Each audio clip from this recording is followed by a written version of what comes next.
What a good way to start.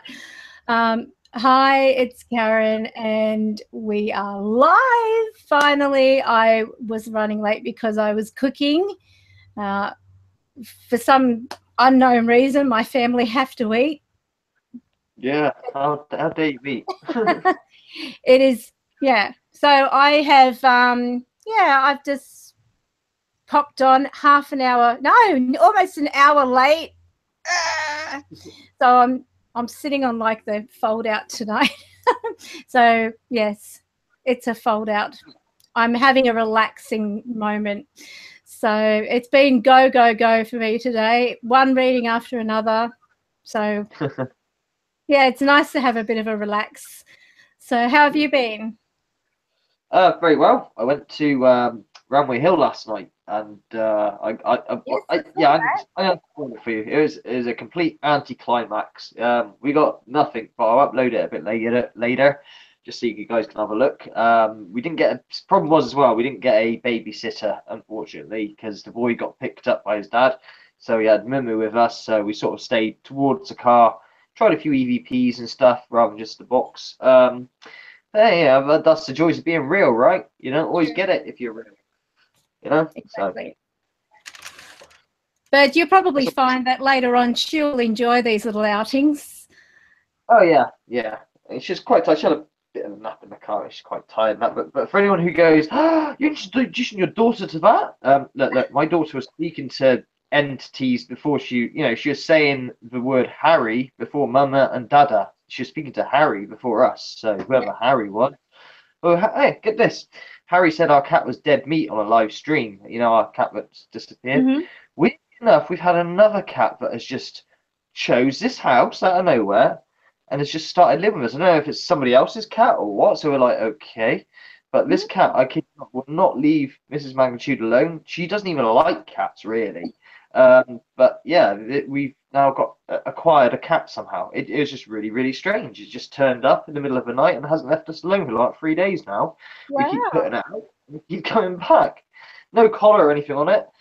Might even be pregnant. It's a big thing. Can't work out if it's a boy or a girl. So, if our cat is dead meat, I don't know. Fate and all that weird kind of stuff. Mm-hmm. Yeah, weird. Really, really weird. Have you put up any notices at the vets or anything? Not yet, because there's no really any vets around here. You've got to drive quite far out to get to a vet. The nearest town be like Devizes or somewhere.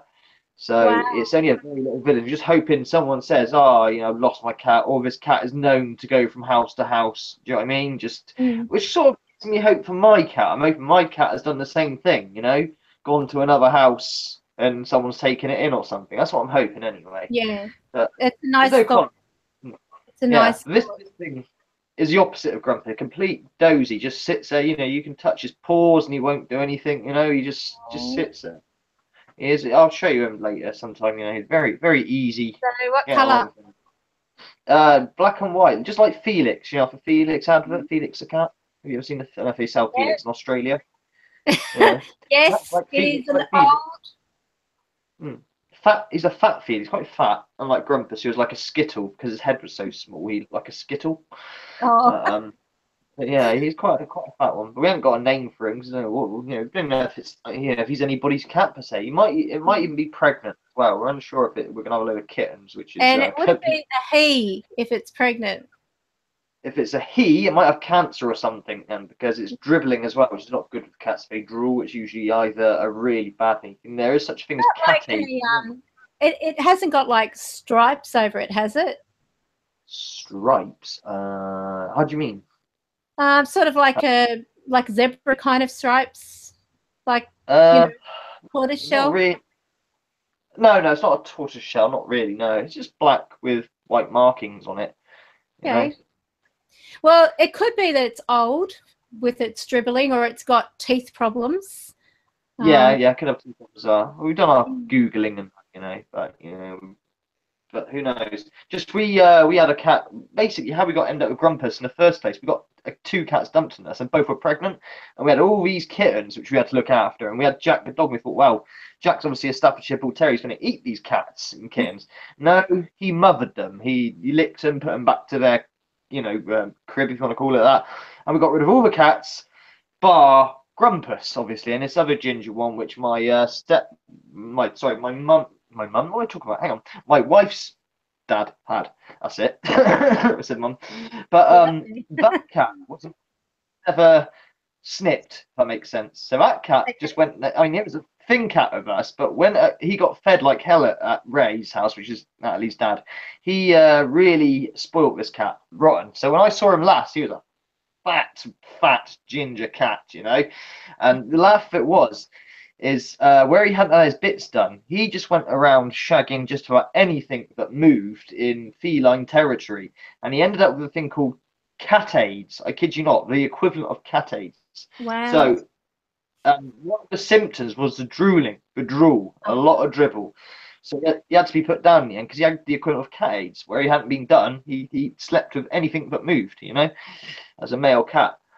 But he was huge. He was really small with us. Like, well, we feeding him properly in that case, but no, he was a very big cat after he had him. But this cat looks very similar, but in Felix the cat style, fat and dribbly. So we're just sort of wondering, So who knows? I'll show you sometime anyway. Well, let's give a quick shout out to those in our chat room. We have Surfer Rosa. We have Liz Hall. What's that? Time. I think I have to increase the screen size here. These old eyes. Damn it. Timer All Gaming, I think it is. Ray Clark. Michelle Lefebvre. I always get that. I can't say the name. Yeah. Zara Hilton. Zara's been a mystery woman for a while there. She's been doing some really great sessions too. Have you noticed? Oh yeah, I have. I haven't watched every single one of them, but I have been directed. I try to go to each person's channel and see their latest video when I can. Yeah. I'm busy most of the time. So it's, There's so many. There's just so many. It's impossible, isn't it? But you try. But yeah. Well, I'll hit the like button because that way it also, I'm also got it in my history as well, so I can go back and have a look at, I get sort of halfway and then I got a message saying, here's the phone number you've got to ring. And I'm like, oh, got to ring. So yeah. To watch later. So I've actually watched a few, and I've watched your ones too, but I just haven't commented because I haven't had time. All right, so then we have Maurice Shepherd, and we have, let me have the look, Chris Pierce, and we have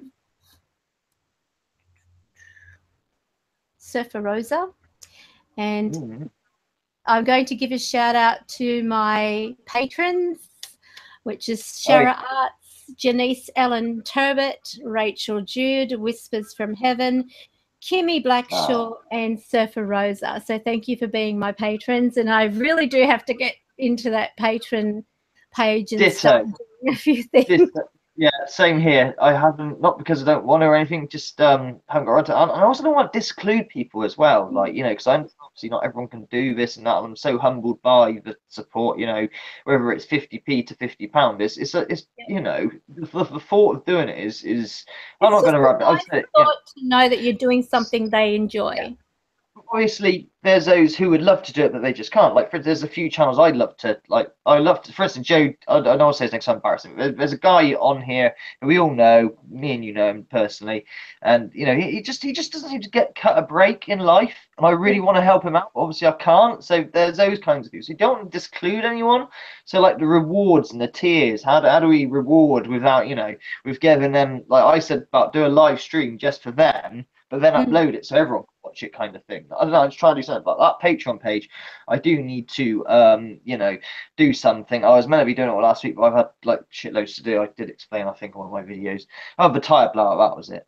So yeah, but I need to So yeah, so thank you, patrons. If any of you, I know if Rachel's there now, she's one of them, like she's one of yours. But you know, it's just yeah, it's nice. But yeah, we want to do something for you, give something back to you, but I don't know how. Well, we, you know what I'm trying to say? Yeah, And don't disclude him. guess what came back? The cat. No, joking. But the cat came back. Very Andy away. is back. Yay! And they've actually added a battery on the back. Oh, okay. Like the 9 battery. volt. Yeah, so that way I'm not having to undo it just to put the battery in, which is a good idea. This is from Andrew Openlander. He did a beautiful job and really neat. So I'll let you actually have a look how neat this is. This is actually how real boxes are made. So they're not. Have you got the price of it by any chance, or rough price of what these? Well, I paid over 400 Australian. So don't get me wrong. Don't get me wrong. Boutique boxes are not cheap, but your choice between a Wonder box, which is obviously a spray painted guitar which is bought off a shelf, or this thing, as you can see, where all the wires, all the circuitries made by himself. He's made that. He may have bought the components from the factory, but he soldered them. He's put them together. He's made the circuit to make the unique sound that this box makes. I'm going to turn it on a bit. Everything's made, so it's not like the Wonder box where he's just spray painted and clicked it together like a 2-year-old. It's actually, if you have a look, there's actually one board here and there's another board here. There is these, hang on, I'll just flip the screen so they can see it. Hang on. So this thing, although it's pricey, it's less than quarter of the price of a Wonder box. So what you brilliant. And look at the size of the speaker. Yeah, nice 6x9 there. Even the Geo box. The Geo box looks like something like this from the outside. When you look at a Geo box, you'd think, oh, look at that. That looks similar. But when you open it up, it's not circuitry like that inside. It's off-the-shelf units just pushed inside with tape, and it catches on fire as well. Does not know. That goes for a savage amount of money. $8,000 I heard was the last one to go, which is just disgusting in every single right. But do your research, people. If you want a boutique box, they are pretty, but do your research, because some people make them, some people fake them. You know what I'm saying? And look at the back. And this has got I made a crystal antenna, and it's really, I mean, if I can put it together, anyone can. All you do is like get a plug that you would use in like a video or something, and you connect that wire around here, tape it all down, and then plug it into the back of the box. So the back of the box. This is number 3. Is there anyone you know or anyone Furtless knows who can inquire about turning this one into having an AM mode instead of an FM, or as well as? And I don't believe it's got an AM FM, but I think by memory it's both. Because of the two boards, I really can't say. I've got the E series, which has a in mic. So there's a mic at the back. I'm just screwing the thing back. I'm desperate to turn this one into an AM. So that there is a mic, and spirits actually talk into it. And and there's the on button. Now you can also wear headphones. And you can flip that, and that actually goes to, you know, like wearing the headphones and that.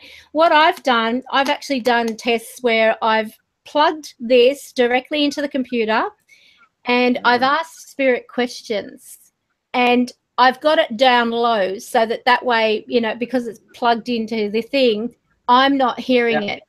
So I'm not hearing what's going through to the actual computer, but I'm hearing it. And they're answering me. They're answering in real time. Now, when I got this back, I'll tell you a story. I got this back, when was it? Monday. And I thought, that can't be it, because the package just seemed too light. But it was.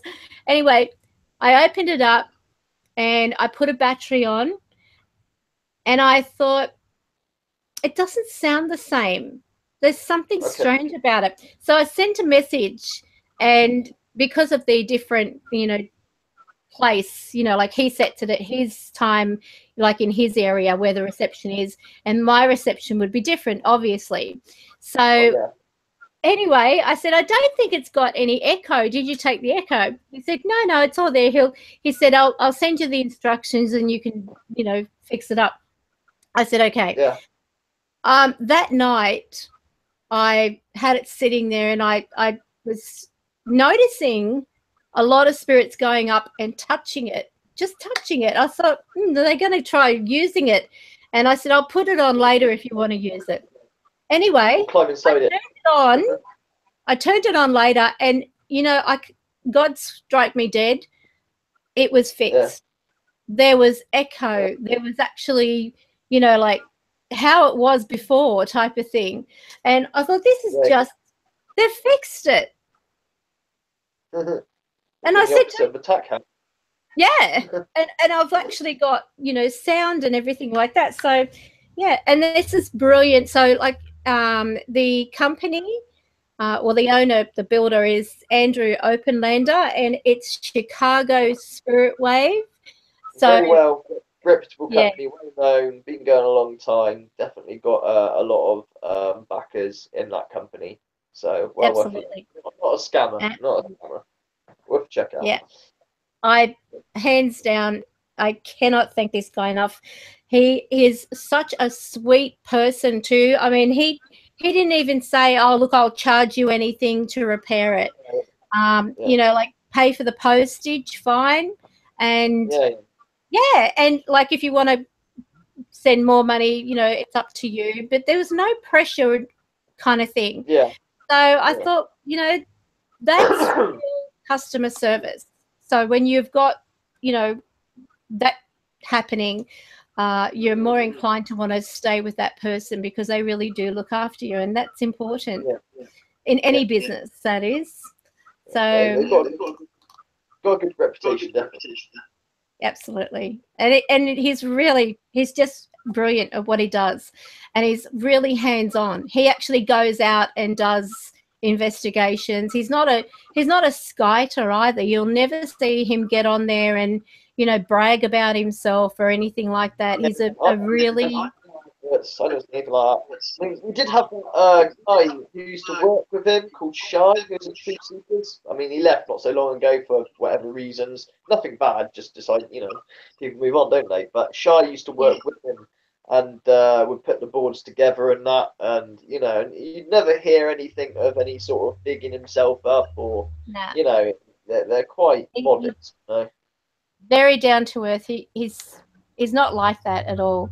So that's why I like Andrew. He's really decent.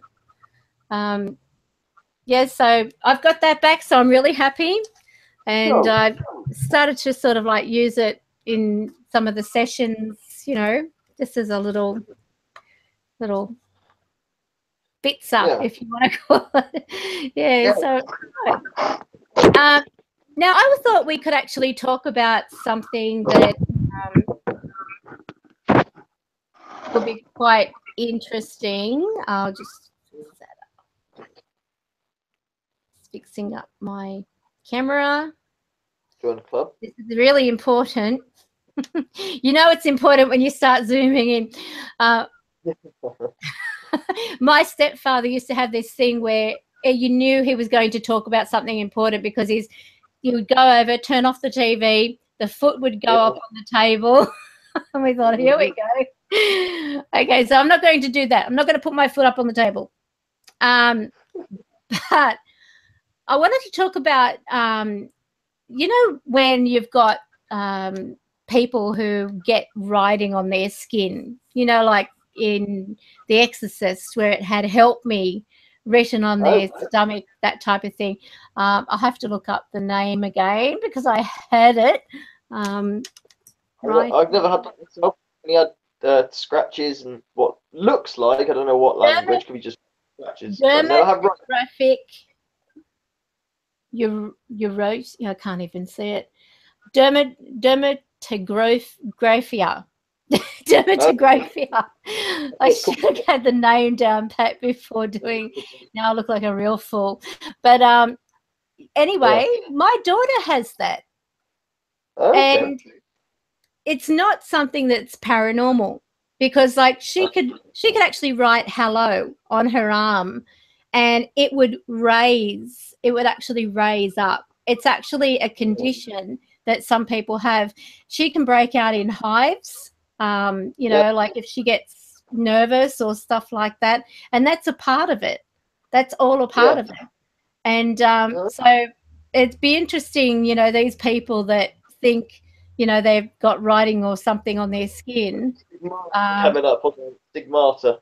Yeah, it isn't. It's actually a skin condition. So, you know, debunked. You know, they don't write on your skin. Spirits don't. She's never had anything written on her from somebody else or something else. So I mean, I'm not the be all and end all of having experiences and symptoms, but I've never had it or seen it with my own eyes on anybody. Oh, it's amazing. I actually might like get a photo one day. I should have thought about getting a photo of it anyway, so that I could put that, you know, up and show you. But it's amazing. I mean, they could sit there for hours. She could write something, like scratch with her fingernail, and the skin would raise and it would be red and it would actually have the word. Yeah. Oh, wow. Really clear. She can do running, writing and everything. So, yeah, it's amazing. That sounds like a dream to have. An absolute dream.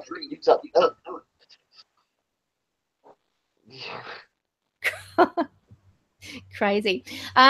So there was something else I was going to talk about. And, you know, because I was out cooking and having things on my mind, I've got to concentrate when I cook. I hate cooking.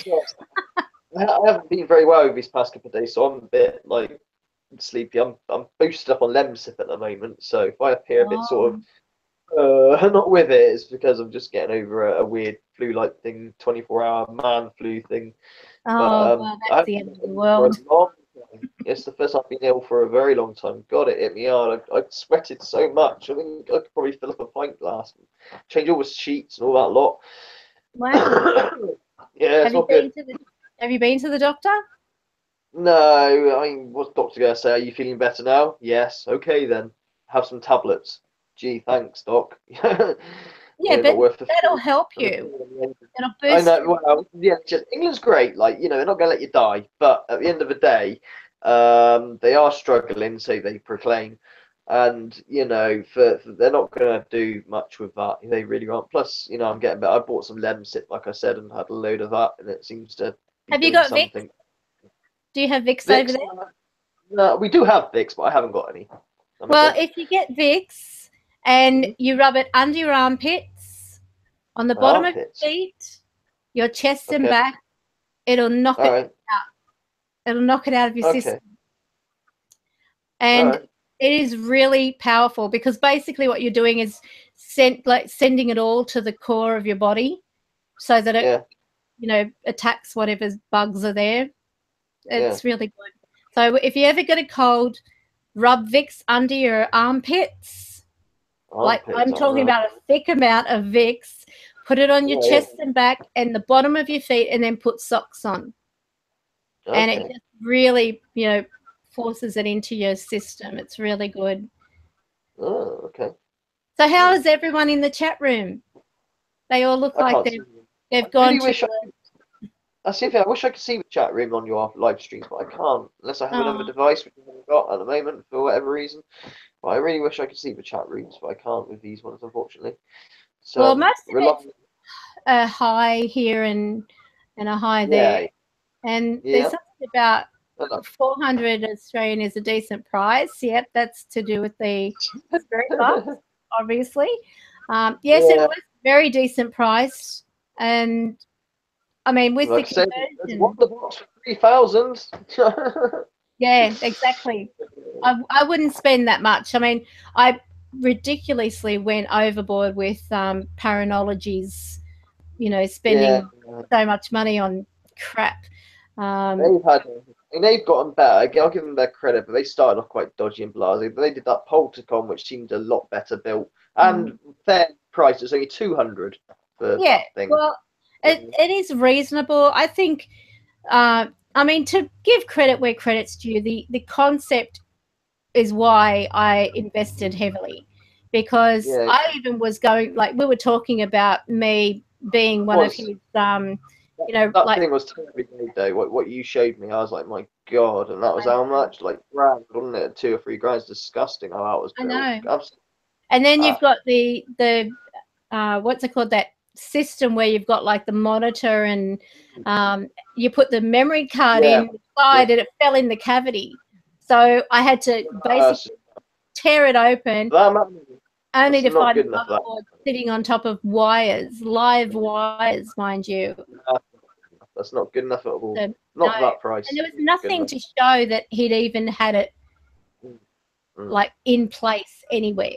Yeah. You know, it's all just glue and plastic. A shout out to one person who's making boxes. Unfair. I mean, he's also buying boxes to sell on, so to say, as they are. Is WagnerITC. He's yeah, I mean, they're very cheap. We're talking like $50 to $100. We're not talking about expensive. They're not really boutique boxes, but he has made a few of his own, if that makes sense, with, you know, a little bit of reverb. And he's copied the principle from the Poltercom, you know, an analog sweep, a motor that actually turns a dial. Do you know what I mean? Wow. And I actually like the look of it because it's a rubber band, you know, on it that actually, you know, the motor turns, and because it's not direct drive, you don't get the noise of the motor coming through on the actual thing. I don't know how much you're selling it for. I don't think it's completely finished. It's just a prototype, but it does look the part. Obviously, aesthetics are not occasion, but it's always nice to have something looking nice, isn't it? You know, let's be honest. But yeah, no, WagnerITC, if you want something a bit different but don't have a lot of money, he'd probably cook you up something for, excuse the pun, not a lot of money. You know, $200 will get you something that's kind of, you know, useful as well. He is function over form, so, you know, you don't get tat or rubbish, you know, gold spray, you know, spray painted gold. I'm not gonna throw any more Huff references, but you get my gist. You know, that's all useless. Maybe that was the evil thing. The spray paint. Yeah, the evil all thing. those fumes. yeah. Fumes. Yeah, he's pretty good. I've noticed this light makes me really white. Yeah. I'm very pale anyway. I look really white. I just glanced over. I look like a ghost. More Tisha from the Addams Family. Yeah. Yes. Got what's his name? Brad from Naked Zombie looking like Fester. Is UV in particular. Yes. Now. Gomez. Oh yes. Who else have we got in here? We've got Matt Graves, who has joined the live chat, and Ultra GTIR, mum. Don't know who else there is. No. That we've got the ones that I mentioned before. So yes, Like 12 people, something like that. So everyone's good, which is good. Everyone's just, you know, hanging out, being a part of the live stream, and sometimes I like to do when a live stream there's a chat room as opposed to a show, just like very laid back today, isn't it? Yeah, I'm just getting over being ill, so excuse me while I just sit here and nod out while chatting away to you, you know? Oh, that's okay. So nothing much has been happening. Normal visitations, everything has been good. Had, what was it? I did have a bit of a nuisance. We had an emotional one last week, didn't we? Between, you know, your father and I, it was pretty heavy. This week's a lot more calmer and relaxed, and very not a lot. Yeah. My daughter graduated. Oh, congratulations! Yes. Congratulations. So I'll show you the photo. She'll probably kill me. No, be proud. I am. I'm a very proud mama. Yeah, definitely. So there she is. Oh, well done. Got a hat and everything, though. She, I'll move it up a bit. Oh, see if we can zoom in a bit. Round of applause. Is it going to zoom? Zoom, zoom, Yes, zoom, zoom, zoom, zoom, zoom, zoom, zoom. It's not focusing very Not well, but I can focusing. see. This silly thing. Focus. Yeah. No, Come on, autofocus, do No. your job. stupid. Stupid camera. Yeah. So, yep, she is now ready to go into teaching. So I'm very proud of her. She's, you know, This is the one who went to Korea, Yeah. South Korea, and all. went to Korea, that's right, and she was studying the teaching. She also was doing linguistics for what's it called? A professor at the Sydney University, and the linguistics was like a great big like assignment. I don't know what she was doing, something to do with the Aboriginals and all that. But yeah, she's just such a good girl. And yes, as I mentioned last time, she's finally got a boyfriend. She wanted to get her, you know, like do what she wanted to do first before worrying about getting into a relationship. Yeah, Smart one. That's good. Yeah, absolutely. Very proud of her. So she said, boys can wait. You know, they'll always be there. Yeah. So we'll always be. Yeah. Always be to hinder your progress. Plenty of time for us to hinder your progress. Yeah. So that's but she good. said that I'm not going to be a grandmother. And I said, why? And she said, why would I want to bring a child into this world? Very Marilyn Manson style. That's what he's like. He's not. He doesn't like kids. He doesn't like mankind, and feels that bringing up a kid in this climate is not very nice. You know. Well, she's got her head screwed on. I can say that much. You know, like she's looking at the way the economy is. She said, you know, there's such a cruel world that we live in. You know, it's not even fit for an adult. Why would a child, you know?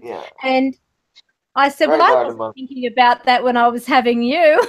She said, you weren't thinking at all. You can apply to her reason and logic and say to her, okay, so all right, so times aren't great, but let's go back in time and check history. What time in history would you have a kid there?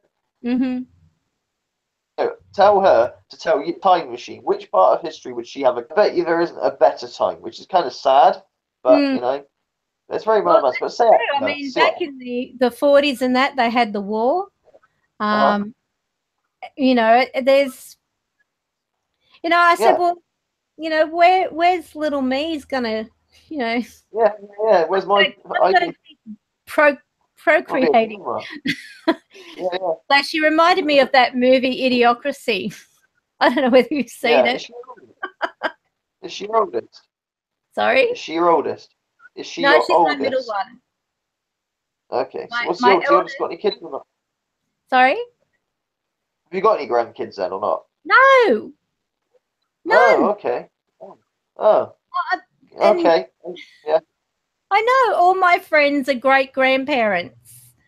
And great grandparents. Yeah. Oh, okay. Great grandparents, and I haven't got any grandkids. Oh, okay. Yeah, do the history thing. I just told you. Say, okay, when would you have a kid? Hopefully, you say, okay, you know. So hopefully. True. That'll be interesting. I'll text her. Let us know. Because I'm really curious as to I'll what her ask answer. her. Oh yeah, the 1300 medieval times, great time back then. You know, I don't know. She might put something that surprise you. Hang on a minute. Oh dear. I'm a slow typer. That's fine. I'm slow reacting today, so it's fine. I think I have to enlarge the print too. Oh, so your eyesight's good. Okay. I think I need glasses. I've noticed lately, even when I'm doing the cards, things are really blurry. So probably. I think so. Right. So, what time in history, if you had the choice? Yeah. Would you have kids then if you know today isn't right? Unless you can tell the future, I don't know. She might give you that answer. Well, if the future gets better or something, I don't know. Oh, yeah, she's a smart kid. She was. That's Marilyn Manson's ethics. Everyone thinks Marilyn Manson hates kids. He doesn't hate kids. He just feels that it's not, you know, nice. You know, the world's not good enough to allow kids to, you know. Yes, that's right. But he's talking from personal experience. He's been through a lot. Brian Warner, Mr. Manson's been through a hell of a lot in his life. Hence, probably why he's such a strange figure to, you know, the mass public. Mm-hmm. People like me, he's probably completely normal, but you know. Oh dear. So what's happened with Rosa? Rosa, You want to get set up? you got something in the chat room going? Yeah, she said she wasn't allowed. She wasn't able to have any more after the son she lost. That would break my heart. Oh no. Yeah, I remember with my son, it was just. Yeah, it's just miscarriage. You miscarried? Was it stillborn or what was your son? No, I was actually abused by my baby's father, my ex-husband. He kicked me in the stomach, and I was 6.5 months pregnant. And brilliant. Yeah, I went into labor. They had no heartbeat. They could find nothing. And I still had to deliver him. Yeah. Which was really, really hard. My wife's sister went for a similar thing. He had hydrocephalus, so he had to kill the child with a pill and deliver, you know, even though everything's there, but he had no brain, you know. So it's simple, not abused, but you know, everything was okay, and then you're told it's not okay, and you have to give birth now and stillborn. Then in this chip basket, you know, I don't know if you had a similar sort of thing when they're born, but you're allowed to have, I don't know, 20 minutes, an hour with the fetus, I guess is the best way to put it. And yeah, it messes you up. Even she's had kids since, she still thinks back because obviously every kid's different, you know. But my wife always says to me, that scream, my baby or whatever, will always be remembered, you know, that scream of, you know. I'm just replying to her. She wrote, no children, and as a woman, going back in time is not a positive, or is this a setup for a joke? She's too smart. She's too smart. She is. No, it's a topic we are having about what is the best time in history to have children. Yeah, if you want. And now she'll probably watch the live stream and say, what the hell? Who's this tramp you're talking to on the couch trying to catch me out? You think I'm stupid, man? Oh, my goodness. Don't let the tramp give you advice on the couch. Jeez, Mum. What are you doing? And now I have my ex messaging me. No, interesting. What have we got? Anything interesting? That's a feeler message, isn't it? Want to go see it? Huh? Doesn't make sense. Or is that me? The movie. Oh yeah, it's a remake. They can't seem to make their own movies these days. They're all remakes, and usually are bodged and rubbish as well. I notice. There aren't many good remakes, is there? Let's be honest. No. Ghostbusters is appalling. I know. Okay, now this is my daughter's reply. Now or the future, more women survive childbirth, and we are treated with respect. Yes. Now or the future. Okay, so she's saying now or the future. So now's okay then. So what are you waiting for? Make me a grandma. She's just got a boyfriend. I don't think. It's a bit better. Scare the guy away. Like. Oh, she's writing more? Oh, cool. Okay, I've started something now. This should be really. I'm getting. Oh, waiting. It's got those like little dancing dots. Yeah. I call them the Sorry. dancing dots.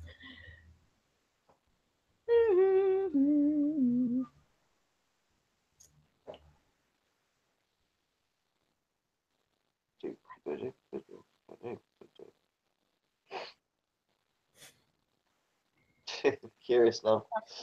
Also, I would say that Japan is the best country to have a child, as they have the best parental care in the world.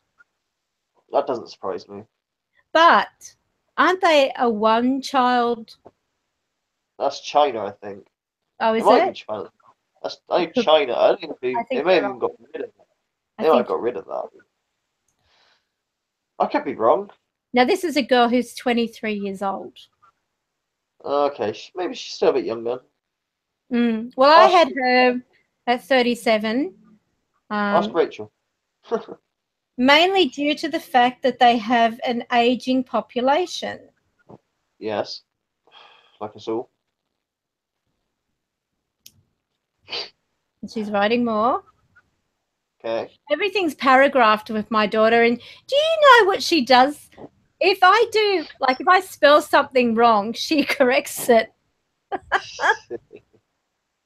Smart ass. Or if I don't put an apostrophe somewhere Yeah, great. and I'm just typing, she said, use punctuation. Dear. I know. And then she's got, and so provide better hospital care and support for parents. Oh, okay. So let's move to Japan. So, yeah. As So well Japan as in the family benefits. Okay, so Japan in the future is what she's saying. Okay, so Yeah. you want to put like a time plan, family planning clinic. Me and my boyfriend will get married in say 2 or 3 years, and we get to know each other better, and then we're going to move to Japan. I'm going to become a teacher in Japan to teach English. All right, wage. very interesting. When are you going to Japan? Bingo.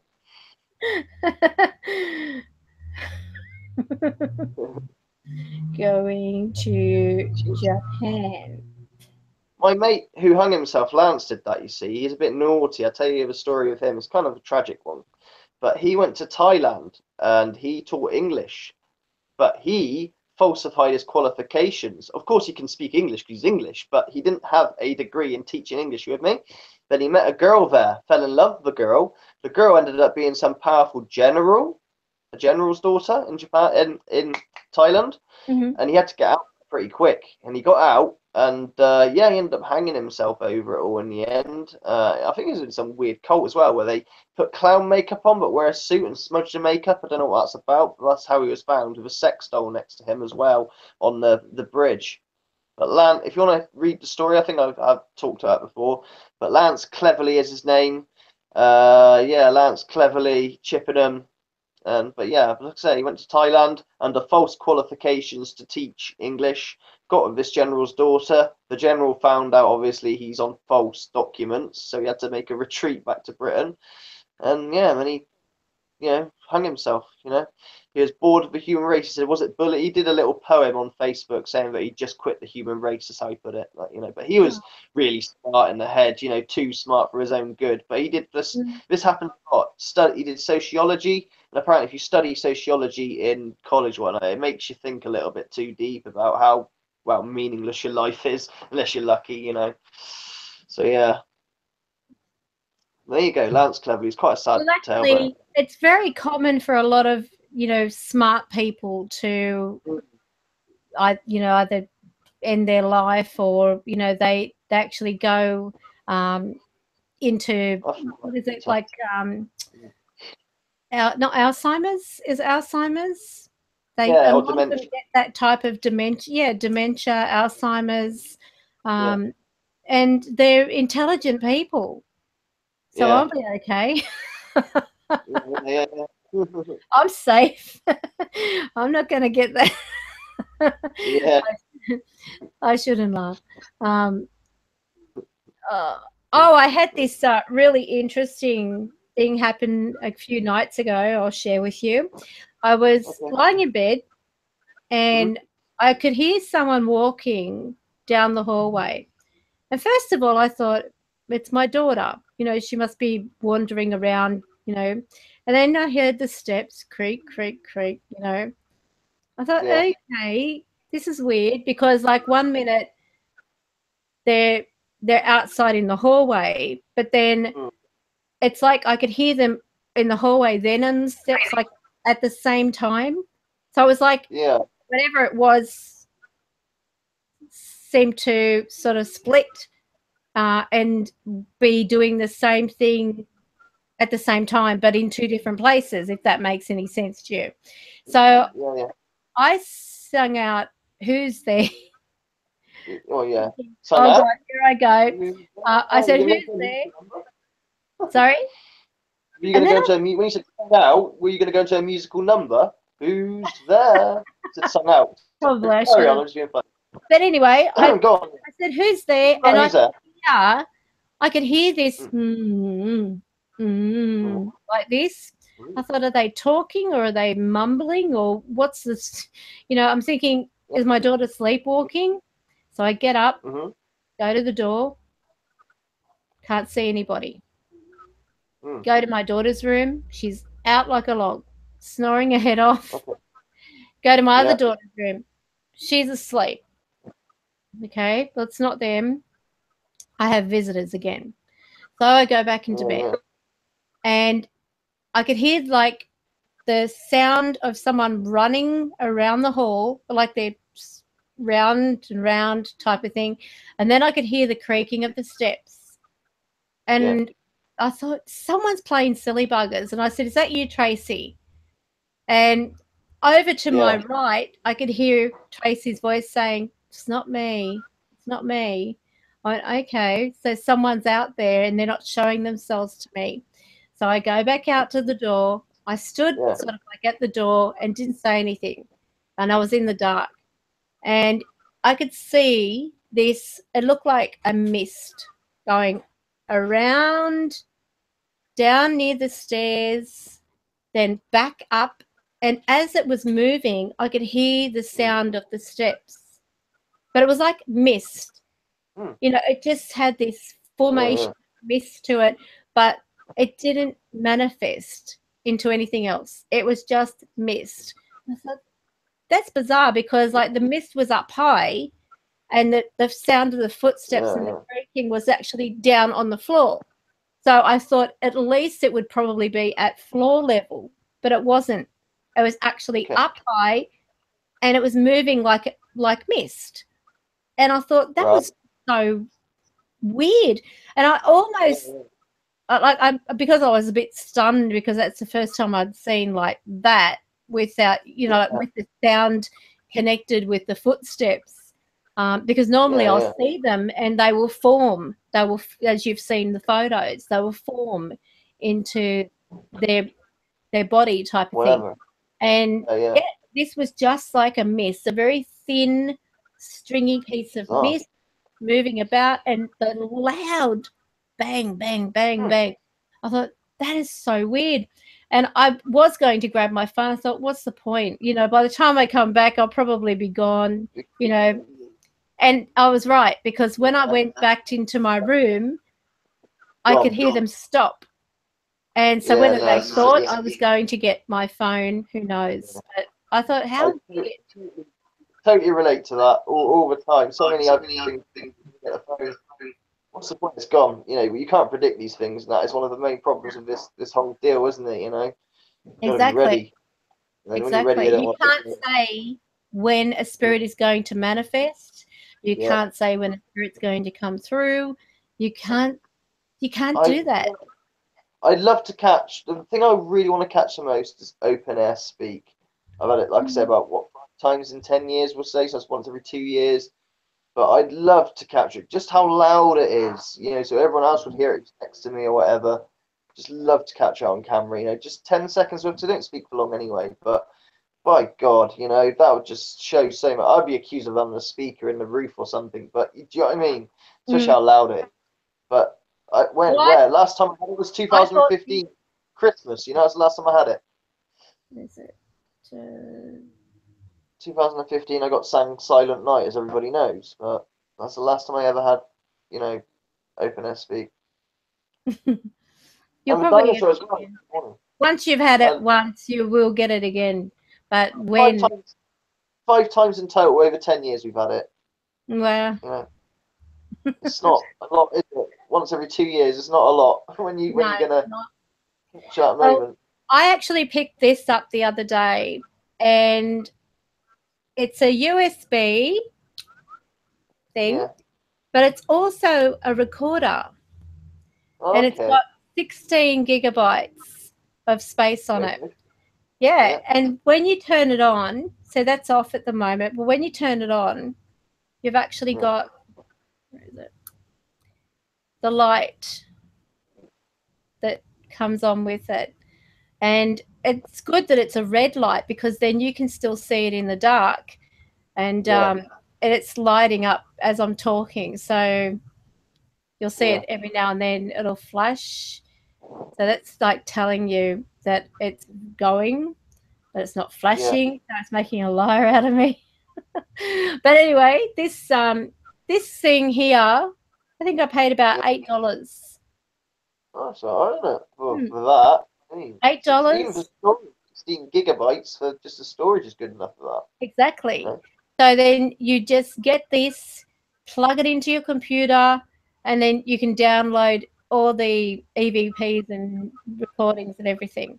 You just set it down. So whenever you're doing any type of EVP, always set the recorder down. Don't hold it, because if you're holding it, it can be affected by movement in your hand, rustling of your clothing. Thumb demons, they're called. Thumb demons are the fakers that rub with a thumb. The thumb demon. Yeah. So, and they rub the back of the thing.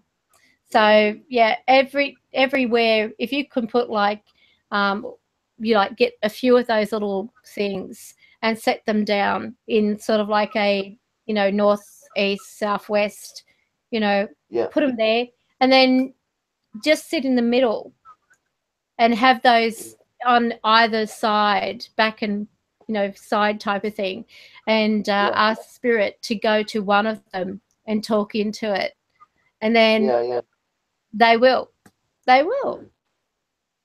but you don't know what they're going to say.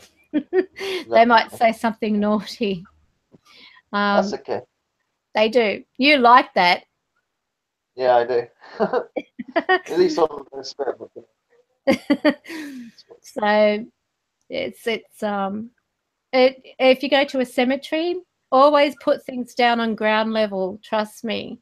Don't go like putting them on tripods and stuff like that, because you're going to get a lot of interaction at ground level, because that's where the spirit begins. Seen the videos with you in the K2. You have 2 K2s, one for yes, one for no, spread apart. That's quite good. I didn't need that idea. I mean, there's no power lines around there. I know, creates its own. That was K2. that what was his name? It's someone's grave. He's actually a poet. Yeah. Poet. Gosh, I can't even think of his name now.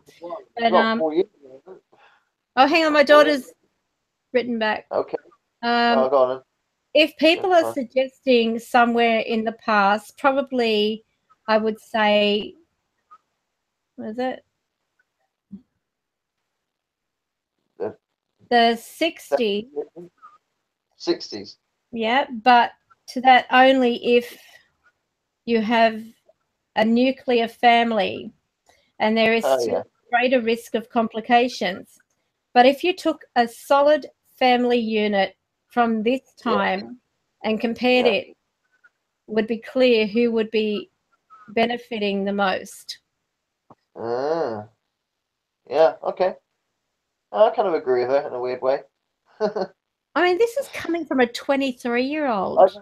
She's very young. She is very young for that. Just the way. Yeah. She loves That's- debates.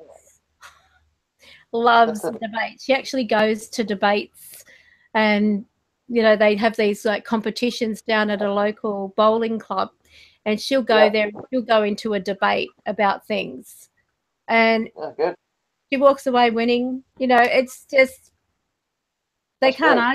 argue with her. So it's going to be interesting when she does teaching.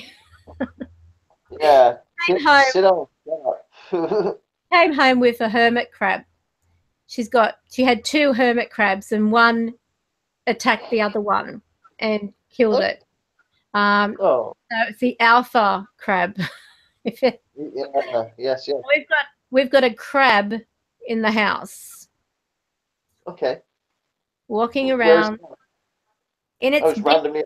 It's like a great big fish tank, but it's like all set out with the gravel. It's got like a little dish of water. It's got like all these other like different size shells that it can move into. So wow. It's amazing. Yeah. Little hermit crabs. Is it on the loose now? Is it or not on the loose? Is it? Yeah, it's on the loose. Not walking around the house loose.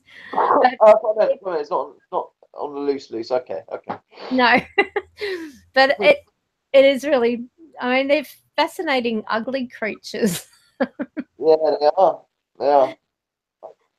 I quite So like. we're also going to be asking if there is anybody who actually makes apps or spirit boxes, if they would like to join our live stream to talk about what they do.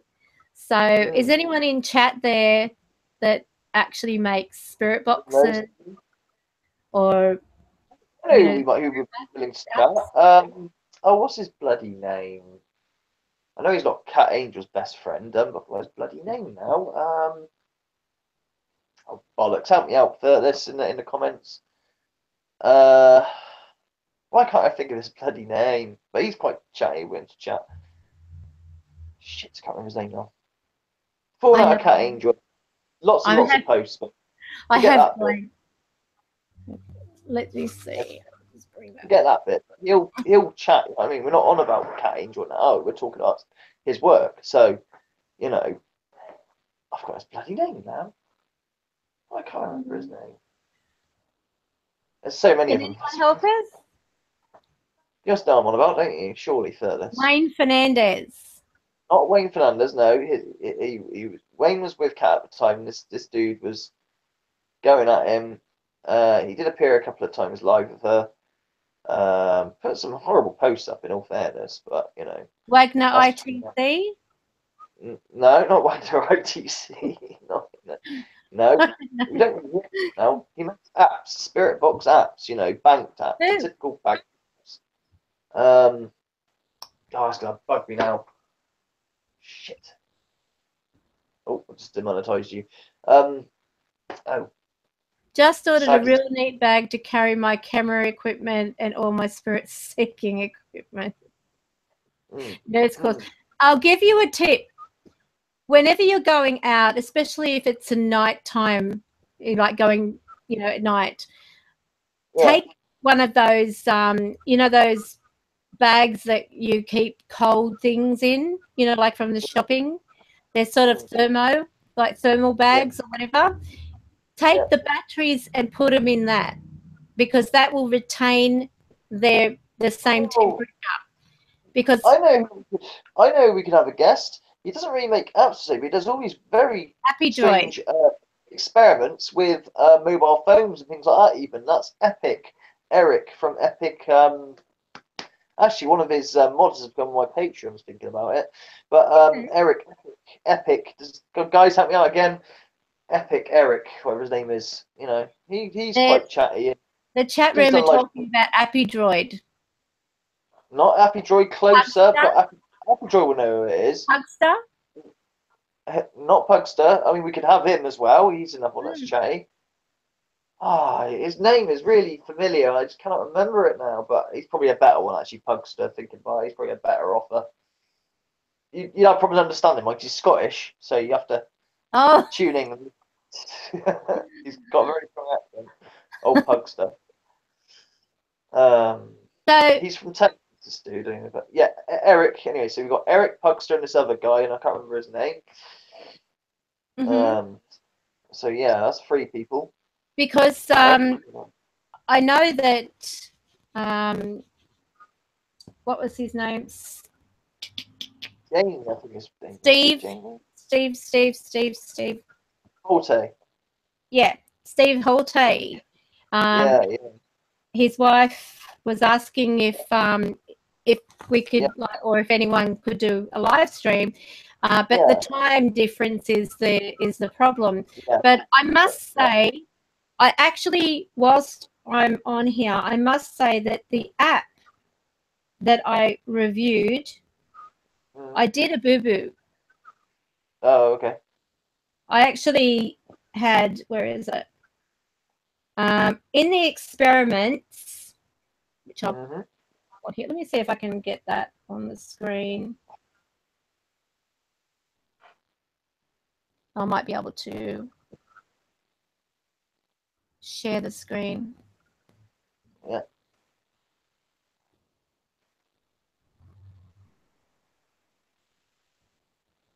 Where is it?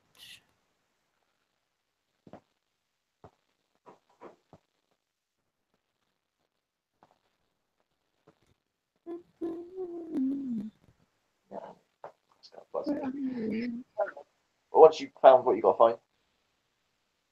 Yeah, I'll just try and get it so that I can show everybody. Is that what you're on about, the live one? Yeah. Okay. It's a live one. Yeah. I think I got 2. One that's on Android 5 and one where it streams just one. I can't remember which one that is.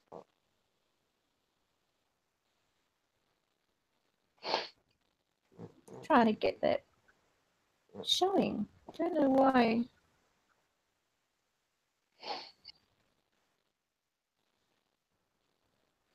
Sorry.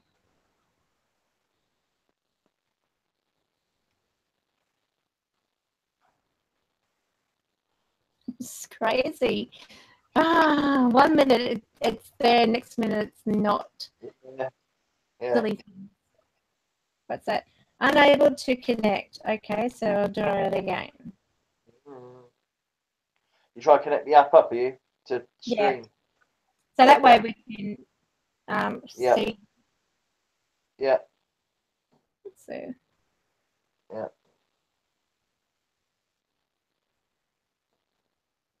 Got anything? No, I see nothing. Yeah. All right. I know I need that open. So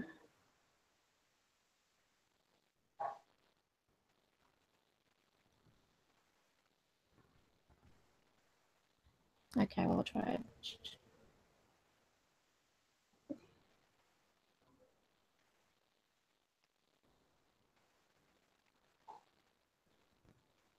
Sorry, folks.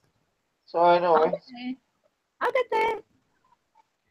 Sorry, I'm so What a day. it probably feels like forever for this in the chat room, but I'm on such a go slow. It's fine by me. I'm in recovery. Poor bugger. Convalescing. That's what I'm doing. We'll have to shoot you. Yeah. Is there anyone in our chat room who would like to come on and talk about their apps? Or recommend really. Or recommend them? Or someone you know who does recommend. It's going to bug me out. Dude's name.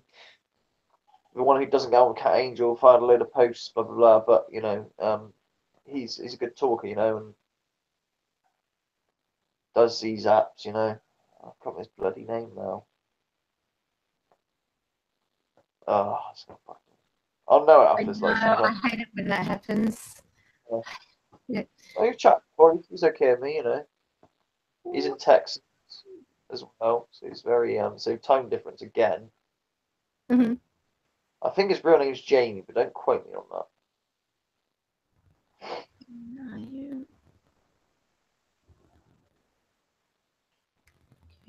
No, Epic Eric is a one time because he does live streams that are about 5 hours long with all these crazy experiments with like anything from reverb to mobile phones, you know, all these ways to get EVPs. You know, he's very enthusiastic, good lad, you know, but he doesn't really make apps per se, but you know, it'd be interesting one to interview. So you've got Pugster as well. The dude, I don't know what his name is. He's not as big as Pugster, nowhere near, but you know. His name is Lee. Lee, that sounds more close. LJM. What? Who? LJM. That's him. Bingo. Thank you. Whoever that was, that's it. LJM. That was Zara. So thank you, know. Zara. Okay. That's it. Bingo. So, tried many. Avalon. Obviously, we'll be talking about. Well, I must say, Avalon, if you are looking for an app, I highly recommend Live Ghostbox Plus by Steve Holte, and I highly recommend the Echovox. Yeah, that's probably what I'd probably say. The Echovox is brilliant. It really is. And if you can get that. Have you used the third one? The fourth one. Get it right. Because there's like Echovox, there's Echovox 2.0, which is like the same thing but not a 2.1. But then there's this third and fourth one. It's like a fourth one that's out now. But I think I've got the 2. I like the 2. Yeah, and I know that there's a 3 by memory. Yes, there's now another one after that one. After that, it's like another one, but it's like totally different. I was just curious. I mean, it's probably the same price and bloody expensive. Probably. I think it flunks. I think Irish Steve-O's got it, I think. It flunks. It didn't do very well. I think you don't improve on what you've got. Yeah, you know, like if it's working, just keep that going, because if you go, you know, bugging around with it, then you're going to have. Definitely, I hate that. If it ain't broke, don't mend it. Completely change it. But yeah, the Echovox 4 looks really weird. Like I mean, only looking at it. Oh, he's got the what's it called, the devil one. He's done those little side project ones, doesn't he, as well? Yeah, I think it's got like 666 or something in it. No. I don't know, something, but it's supposed to be like scary. Yeah, it's just using scary sound bags. It's not spirit, is it? That's just playing random sound bags, spooking you out. You might as well buy a huff for that. You know, your divination box or something. You know, just spooky sound. Spirit contact it is. Just get a few beers and let's get scared tonight. That's a disappointing thing when they've got these scary voices, you know, that they're making it. I don't know. It's just. I'm very skeptical on sound. Anyway, on sound back taps, it's just random sound backs being played to me. But imagine Spirit can use it. Okay, just pretend they can, or you wouldn't get the right context. Spirit says, "Hello, how are you?" And it goes, "Hello, how are you?" Yeah. And that's you're not getting the right tone, are you? You know? Yeah, the spirit. Yeah. It would actually scare the spirit.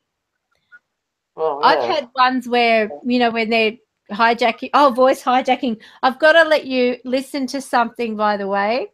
This is a voice hijacking where a spirit, where is it? In here. It actually voice hijacked my daughter. Now, she wasn't even talking or anything like that. And this is what it said. Oh, where is it? Yeah. I'll just have to turn that up. Bear with me. Are you? Volume. I go battery. Yeah, great. Never fine. Okay, so just wait.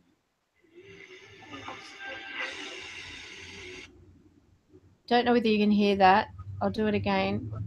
I can't hear it, but I catch it.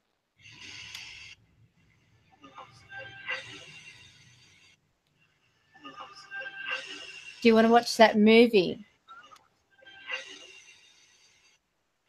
Do it again. You put it on a loop. Yeah. Did I put it on a loop? Yeah, it's on a loop. Okay. Do you want to watch that movie? Yeah, I got it. I got it. Now, my daughter wasn't talking, but they actually voice hijacked us. I said to her, what movie? And she said, what are you talking about? I said, didn't you ask me if you wanted to watch a movie? She said, no. And they were impersonating her.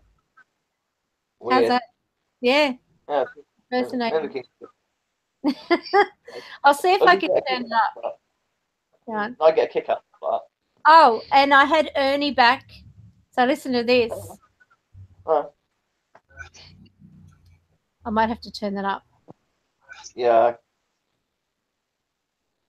What was that?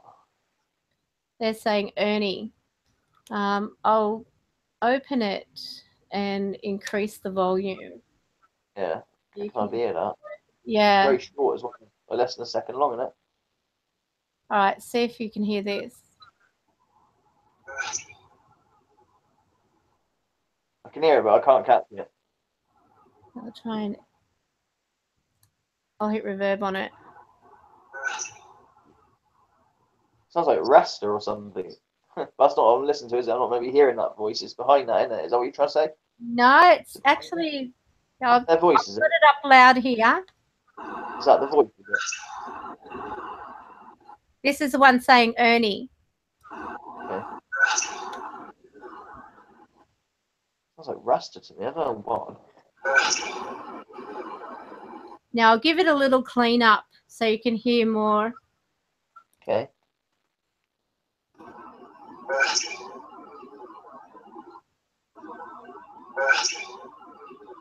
Hear him? Sounds like bastard. Sounds like bastard. No, he's saying Ernie. I don't doubt that, but I can't catch that. Go on. All right, I'll play it again. What does chat room say? I've had some cool stuff happen on my sessions. They hear it too. So this one was one that I actually captured using this. And I said, can you say your name? And put it like over. And I could actually see the face coming towards the actual thing. And he moved his lips. And there was Ernie. So this is his voice. I got it then. I got it. There is some sort of twitching at the end which makes it sound like a different word, but I get it now. And this is the one that was a voice in my daughter. So I'll just turn that up really loud and I'll do a bit of a clean up. Okay, ready? Yeah. Hang on.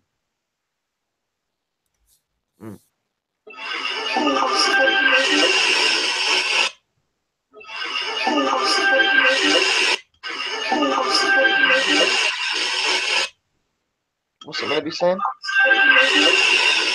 What was she saying? Do you want to watch something movie?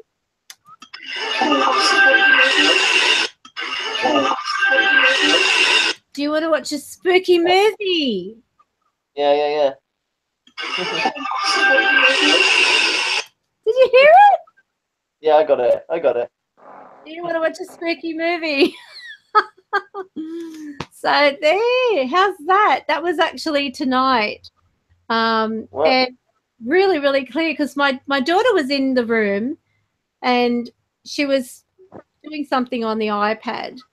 And I said, did you say about a movie? She said, no, I didn't say anything. No, I swear I thought I heard her. And I was actually recording at that time. And that's where I thought, I'm going to play that back. I swear I heard her say, do you want to watch a movie or something? And, it's saying, do you want to watch a spooky movie? So let's have a listen again.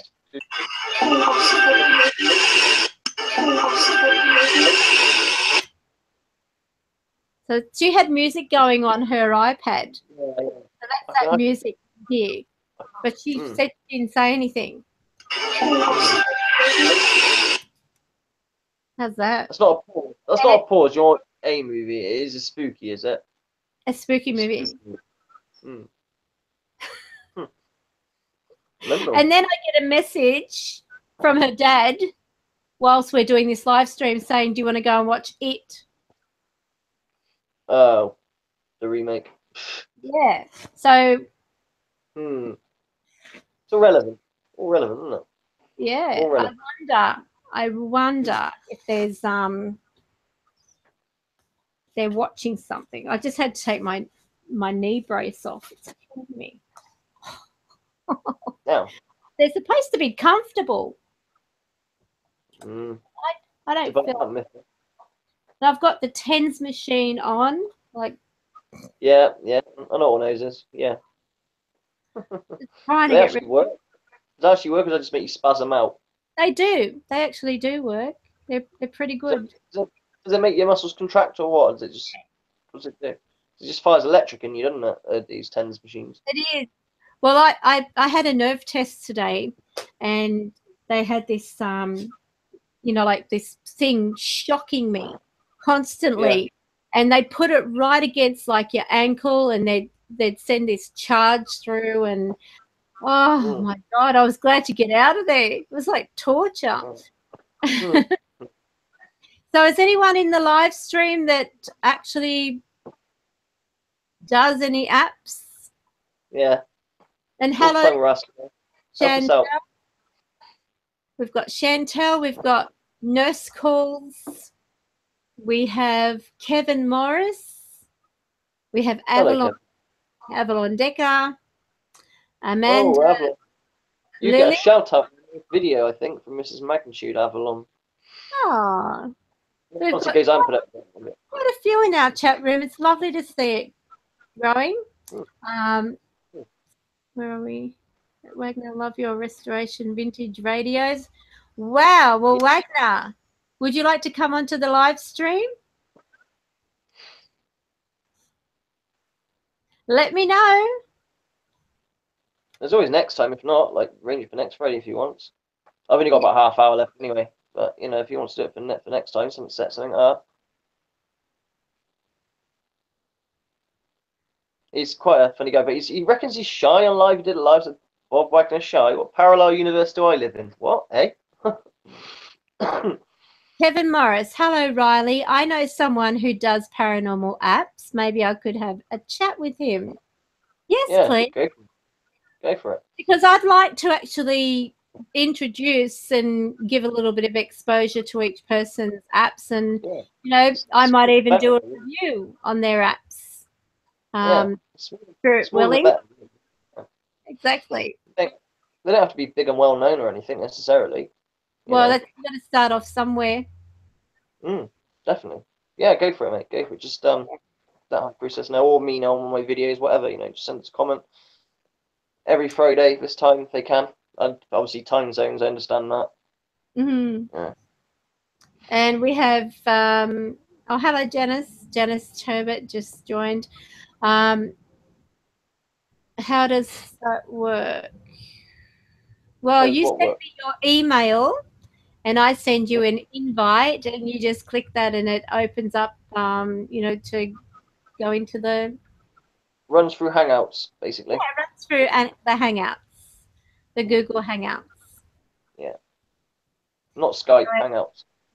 So I I might even actually be able to send a link in the chat, so they just click that from the chat room. Yeah.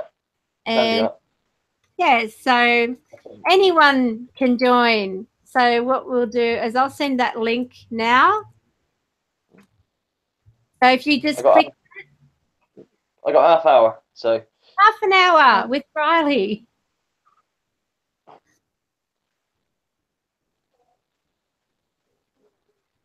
No one's interested. What is wrong with this? Someone lying down on the couch looking sorry for themselves, I expect. I'm not upbeat and jumping around like I usually do. So we'll be patient. We'll be Yeah, very. don't worry. Honestly, but Wagner says he's shy on the live stream. That's what he cited to me anyway. I was like, Oh, really? bless his heart. Because he's got so much energy in his videos and that. Like, Mhm. he'd be a DJ, I reckon. He may have even been a DJ in a past life, for all I bloody know. But but he did do a live stream. He started doing them since I suggested it because I think people would like it. So he's done a couple. I haven't been able to catch him yet, but yeah. So it'd be good for it next week or whatever. I'll try and ask him. But obviously, we're up 4 in the morning for him, or 5 in the morning, or Oh something my ridiculous. goodness, that's So late. it would be early for him. Yeah. Okay. Well, if anyone would like to join, just click that link and you can Well, we join. don't worry, don't bite. Don't bite. You can hide the camera as well. There's a button you can press to stop the camera, or just put your thumb over it. You can be invisible. Yeah, like this. Let me show you on my one. So we can go like that one. Look, so it's just a talking avatar. That's what I should have used, just like that. Look, see? Yeah, see, talking avatar. Talking avatar. Not as good as Suit Yourself Swan, but there you go. Yeah. But, yeah. And then you Or just click it and you're back again. You could mute yourself and just have your pic. Yeah. Yeah. You can do like a sign language. I used to know sign language, but I don't know it anymore. I've forgotten. I did used to know it quite well. I knew the alphabet. I actually went to school with a friend. That's why I knew the alphabet. I lie, but I could do it quite quick. All right, let's do it. Quite quick. A, B, that's all your vowels. All your C, vowels. D, E, F, G, H, I, J, K. That's a K. L, M, N, O, P. Yeah. So that's all your vowels. You find with your hands. Q. Is that hard to start? I can't remember. Q, R. Yeah. Or was that S? Q, R, S? No, that's X. Q, R. Oh my gosh. Q, R, X. W. Or is it W? I can't. I think it's W, X. All your vowels on Z. I can't remember the S. I think S might be like that or something, like a yeah, your fingers like that. I think it's sign language. Semi shortcuts with sign language, but yeah. I learned it in the bathroom for about half hour, and it stuck me all the way for about 10 years, and I've just suddenly forgot. All I can remember now is my 5 vowels, which is obviously on your hand, A, E, I, O, U, I think it's great to know sign language. This is something that should be compulsory. Yeah. In school, we used to have a compulsory French. So everything was French. Oh, that's hard. Yeah, I agree. I'm used to that language. I did German several times, and I can speak very basic German after so many years, but I'm absolutely terrible at language. Well, I can't barely speak English. I can't understand why we had to learn French. I've never in my life come across a French person except for the teacher. Yeah. The teacher was French, but I've never come across a French person. Yeah. And I just think, if you come across French, I bet you may speak English as well as a secondary language. That's usually a case. Exactly. But I just think it, like with this, so many people who are, deaf, it should be compulsory in schools. You learn sign language. Yeah. No, I agree with that. Can't hurt you. It took me half hour to learn it in the bathroom when I was about 12 or 13. I had a sheet of paper and half an hour I sat on the bog trying to memorize it, and I got it, and it stuck me for about 10 years, and I've forgotten now because another 10 years on top of that. But I used to show off with it. And I was quite quick, and I wasn't so good at reading it back off people, but doing it out was quite good. But 30 minutes. But I'm sure I could do it again if I had the sheet of paper again. Learn it quite quickly. You can probably download it. Yeah, you probably can. Of course you can. Yeah. Yes. Don't give me homework. Okay, I've got too much and sewing. The girls had sewing. Sewing was compulsory. And cooking. A lot of these skills are gone now, aren't they? They don't really use these skills. They don't teach them anymore. It's kind of sad. So, I mean, with sewing, I'm a whiz. You give me anything, and I can do as well as a sewing machine. With Yeah, all like the Mum's a tigress. And my gran was as well. She won like prizes for her toys, her stuffed toys. Used to do incredible like stuffed toys. Well, no, our cats died. She did a stuffed toy of this cat.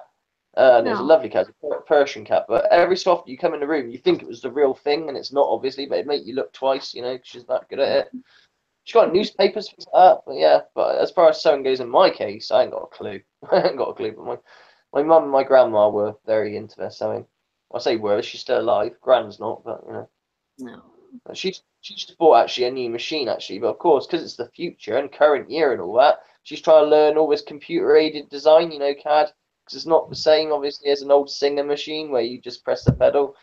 It's got all these programs on it, and she's like, "Wow, this is amazing! Let's get all creative," you know. Nuts. All excited. So nobody wants to join. What is wrong with you? Well, now this is if you want to kick order while he's down. This is the easiest time to outwit him.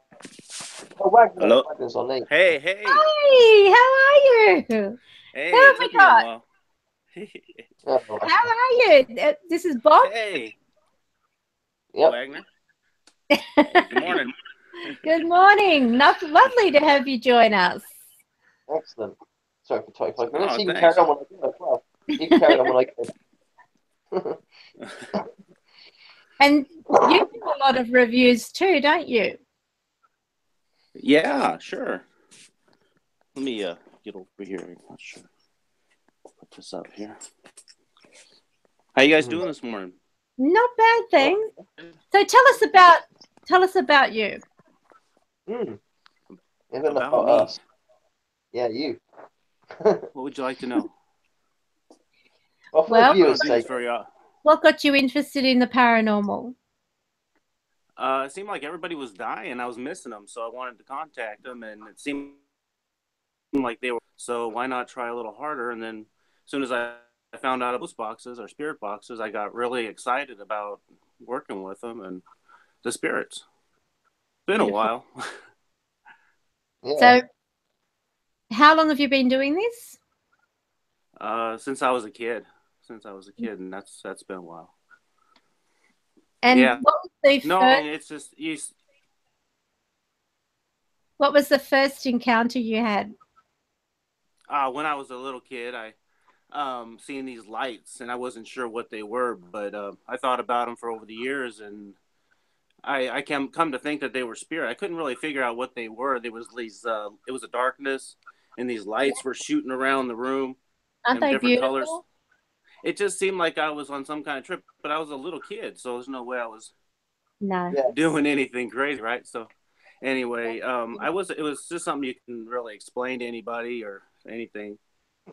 Did you see the video I did of my father? No. Well, you're talking about the spirit lights, and that's exactly what he did. He appeared as the light, and you could actually see it molding like this, you know, like it's sort of like twisting and turning, and it had all these colors that it would produce. And when spirit produces like the energy from the room into an orb, it actually changes according to the energy in the room. So yeah, it was interesting. And then ever since then, I've been feeling different sensations, and I've been into a few haunted locations, and well, it seemed they were old, abandoned, and pretty wrecked up, and hanging out there as old dormitory, and I really got an encounter there with spirits, so it was kind of interesting. Right. So what do you find? Doing okay? What did you find was the best? How's that box coming along with the Poltercom style one with the motor that turns the dial a complete analog? Has that come along any further? Oh yeah, here, check this out. See if I can get this over here. Let's see. Got this old case. I don't know if you guys can you see that? I got this old case here.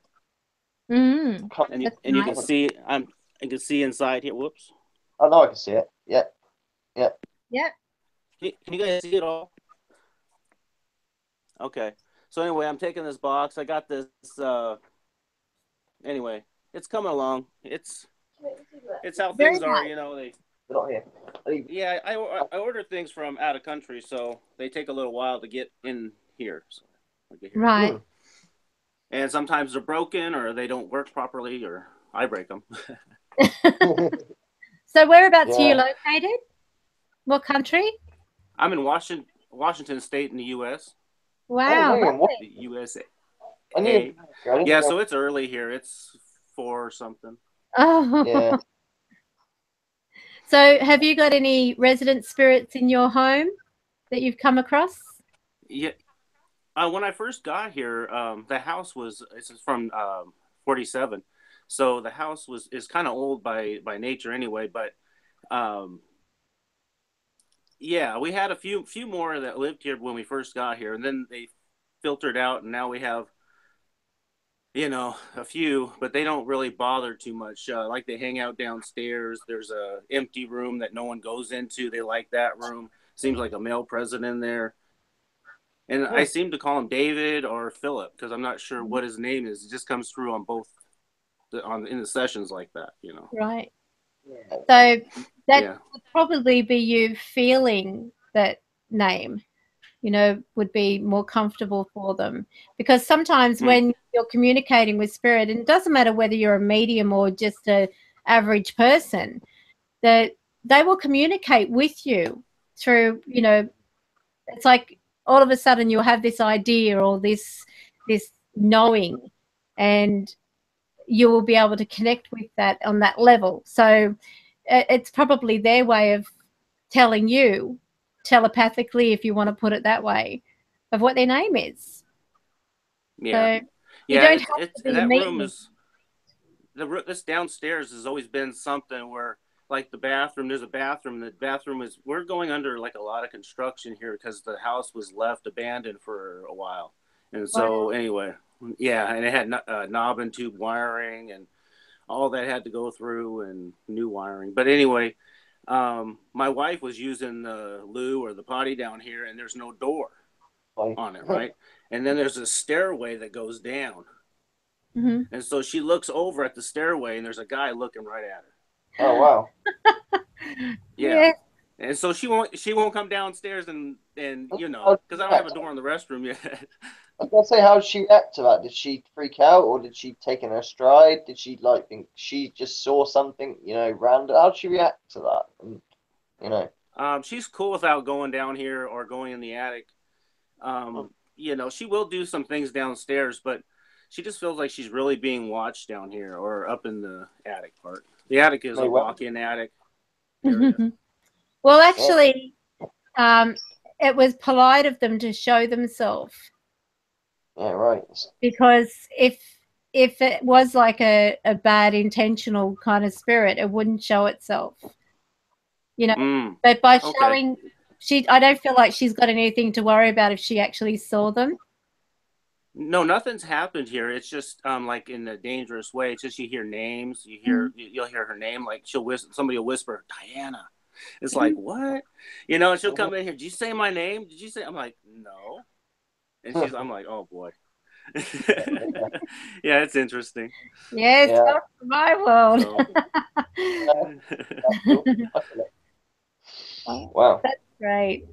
And it's good that you've got like an active interest in it as well, you know, with doing the videos and, you know, helping people. So if you want to give your page a plug. Yeah. Oh, yes. WagnerITC.com. Okay. We are having a radio giveaway if you guys want to check that out. Wow. And, so WagnerITC.com. He's always doing questions and, you know, little experiments, and he sells and makes them a reasonable price as well. You know, really good prices considering what's out there. You know, definitely worth checking out if you are in the market to look for a new box or try something a little bit different or add on to your box. And is always helpful with advice as well. And doesn't charge for damn advice, you know what I mean? So definitely worth checking out. Well, thank you. Thank you. Okay, so let's have a look. So I'm going to get me something to drink here, so I'll take you guys along with me.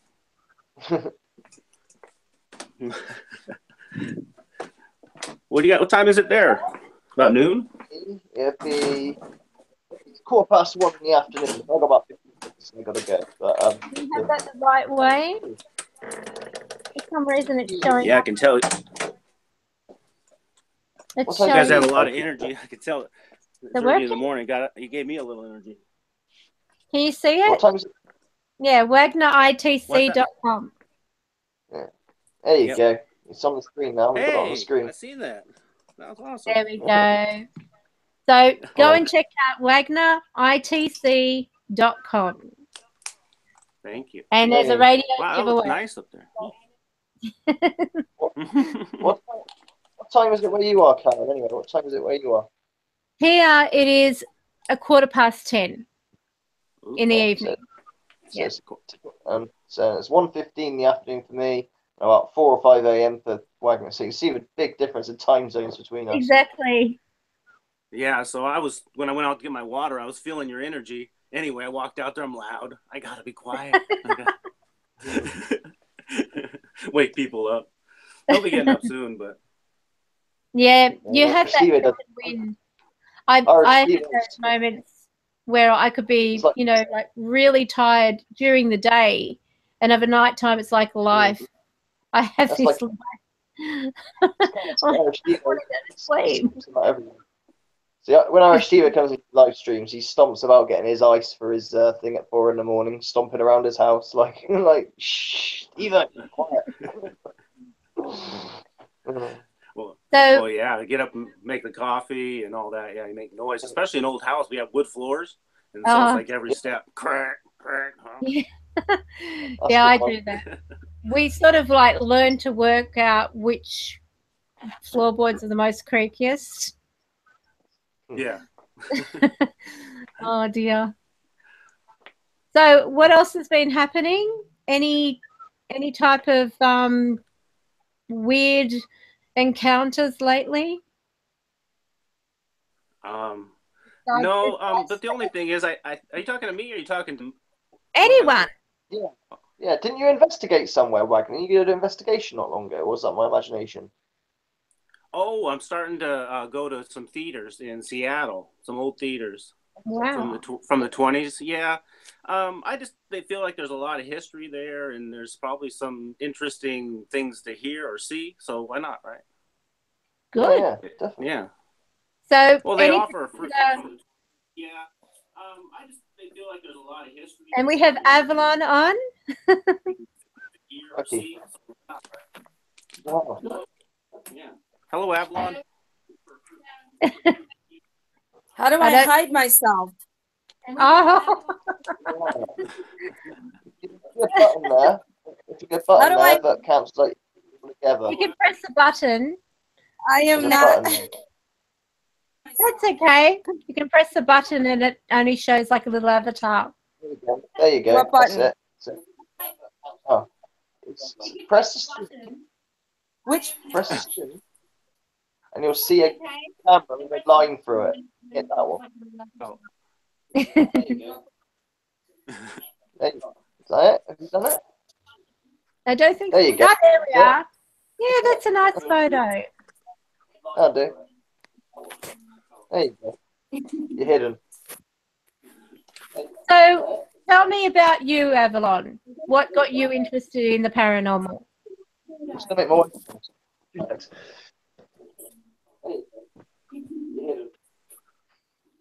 So tell me about you, Avalon. What got you interested in the paranormal? Am I still on? You're still on, but you'll need to mute the live stream.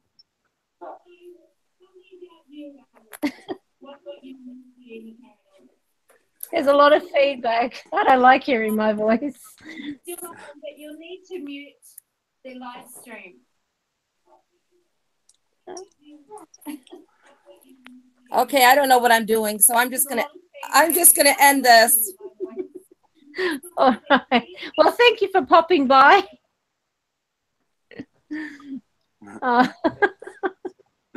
Bless her heart. So, apart from that one spirit box, have you done any others there? Which one? These different spirit, like the wood one I did. Mm-hmm. Oh, you did? I don't. Oh, yeah, I have the this right here, the dimension box. I don't know if you guys can see that. Let's have a look. Can you see that up there? Oh yes. Can we have a preview? That one. Yeah. I'll have to bring it down. Okay. And also I have the Sailor box up here. Right. And that one, and then I have this one up here I'm working on. Beautiful. This one here. Yeah, they're old boxes, and yeah, I've got a neighbor. He's got a few more for me. Excellent. And, so what do you really do? Interested. You actually you change the sweep so it doesn't lock on a sweep, or do you like build them from scratch? Well, I take everything out of them, and then I put stuff in them. All the old stuff, I guess, all the vintage stuff, like the stuff there on the floor. You'll see, like underneath my bench, I have a console of tubes and whatnot. But yeah, no, I take a radio and I make it. Let's see, I'll show you. Here's like a radio, like you see, like this here. Okay. Like you take like a standard radio, and you add like a little toggle for power, so you'll have a power switch and power. And then this right here is all these little tangles of wires will control the forward, reverse, and AM, FM, whatnot from buttons. Yeah, but I don't really change the sweep too much. I haven't got into changing the actual sweep rate. I've been just dealing with what they have been giving me for standard sweep rates. Okay. Whoop. So that should be interesting. That one behind you on the shelf is beautiful. Oh, I took a lot of time building that, and wasn't real happy with the radio I stuck inside of it. So I'm going to be going over that again and sticking in another radio that it does a little better for me. I stuck in one of those Memorex extreme radios. I was really hot on those at the time, and so anyway, I think I can get a better. Do you find that they get hot? No. How long would the battery last with those? Depending on what you do, I use this big battery here on that unit, and it lasts quite a while. It makes it heavy, but wow, that's great. Yeah, it'll last hours and hours and hours and hours. Have you had any weird things come through? Oh yeah, definitely. A lot of weird things, I guess, depending on what you got weird. But I've had when the house was empty at one time. The house was empty, and we were just kind of like before we were renovating. The house was still kind of in shambles, and no walls in the house. I mean, the house was totally gutted, right? The house was in bad shape. But we had the radio, one of the radios, up on top of the mantle, and it was just echoing throughout the empty house. And anyway, the spirits were coming through, and it was real strong. And anyway, it was like the spirits were coming over on a boat, if that makes sense.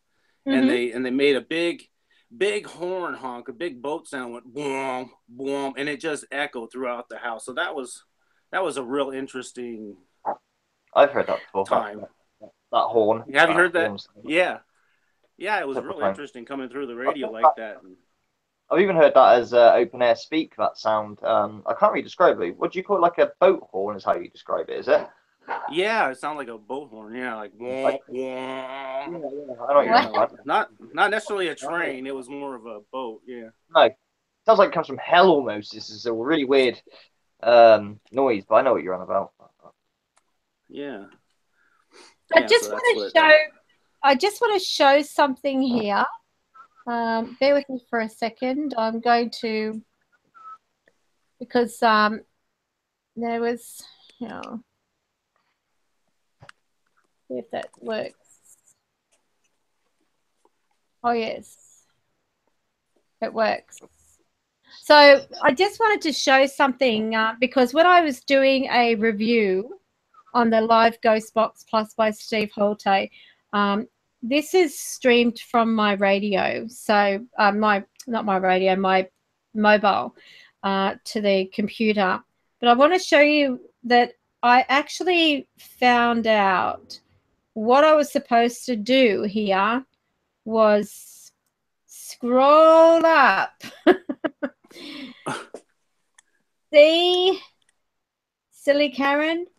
Scroll up so I could actually start the stream. So we've got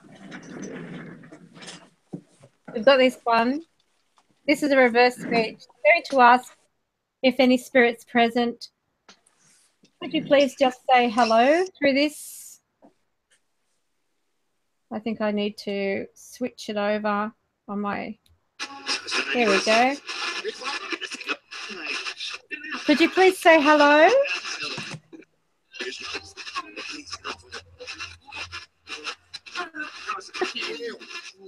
I'm good. How are you? Not too bad? I'm good, thank you. Does anyone know WagnerITC?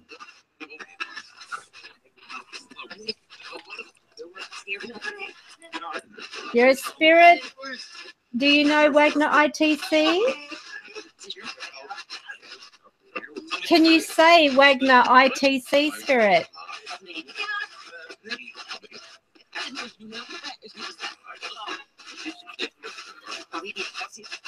Let's see if they can work this.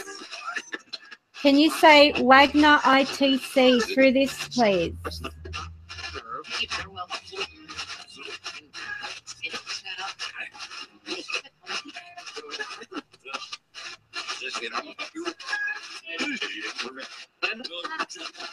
Wagner? They're trying. They are. Can you say Wagner, please?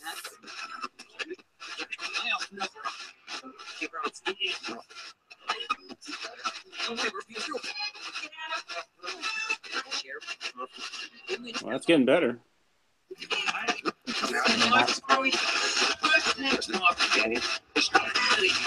Can you say Wagner, please, spirit?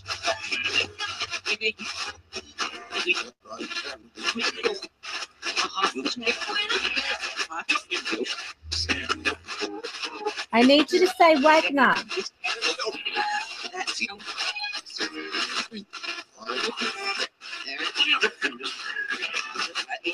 I hear it underneath. I can hear that. I heard it like 3 times in a row, I thought. Yeah, there was like a very subtle Wagner. Right. There was like singing it type of thing. Interesting.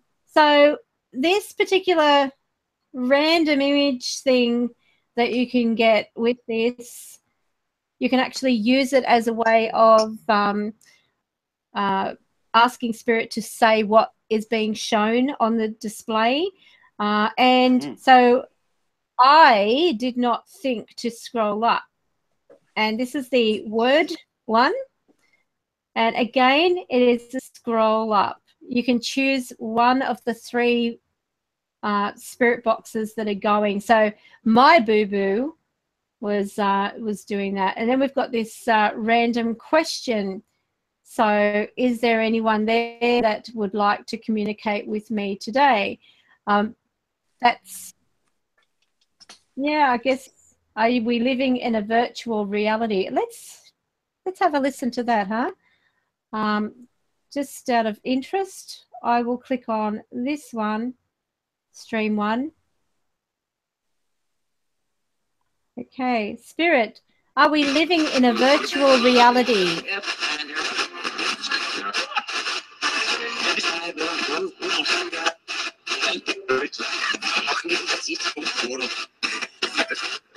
Are we living in a virtual reality, spirit?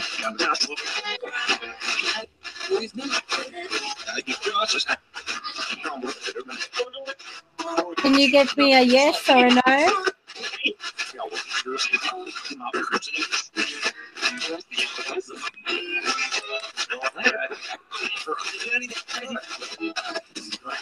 Yes. Interesting. Thank you, spirit. They said yes, very, very lightly, but you can play it back and you'll hear it. So I do recommend I've got to go now. So Okay. I'll catch you guys next time around. Carry on. I'll see you next Friday, all right? Adios, people. Will Yeah. do. See you later. See you later. Bye. See you later.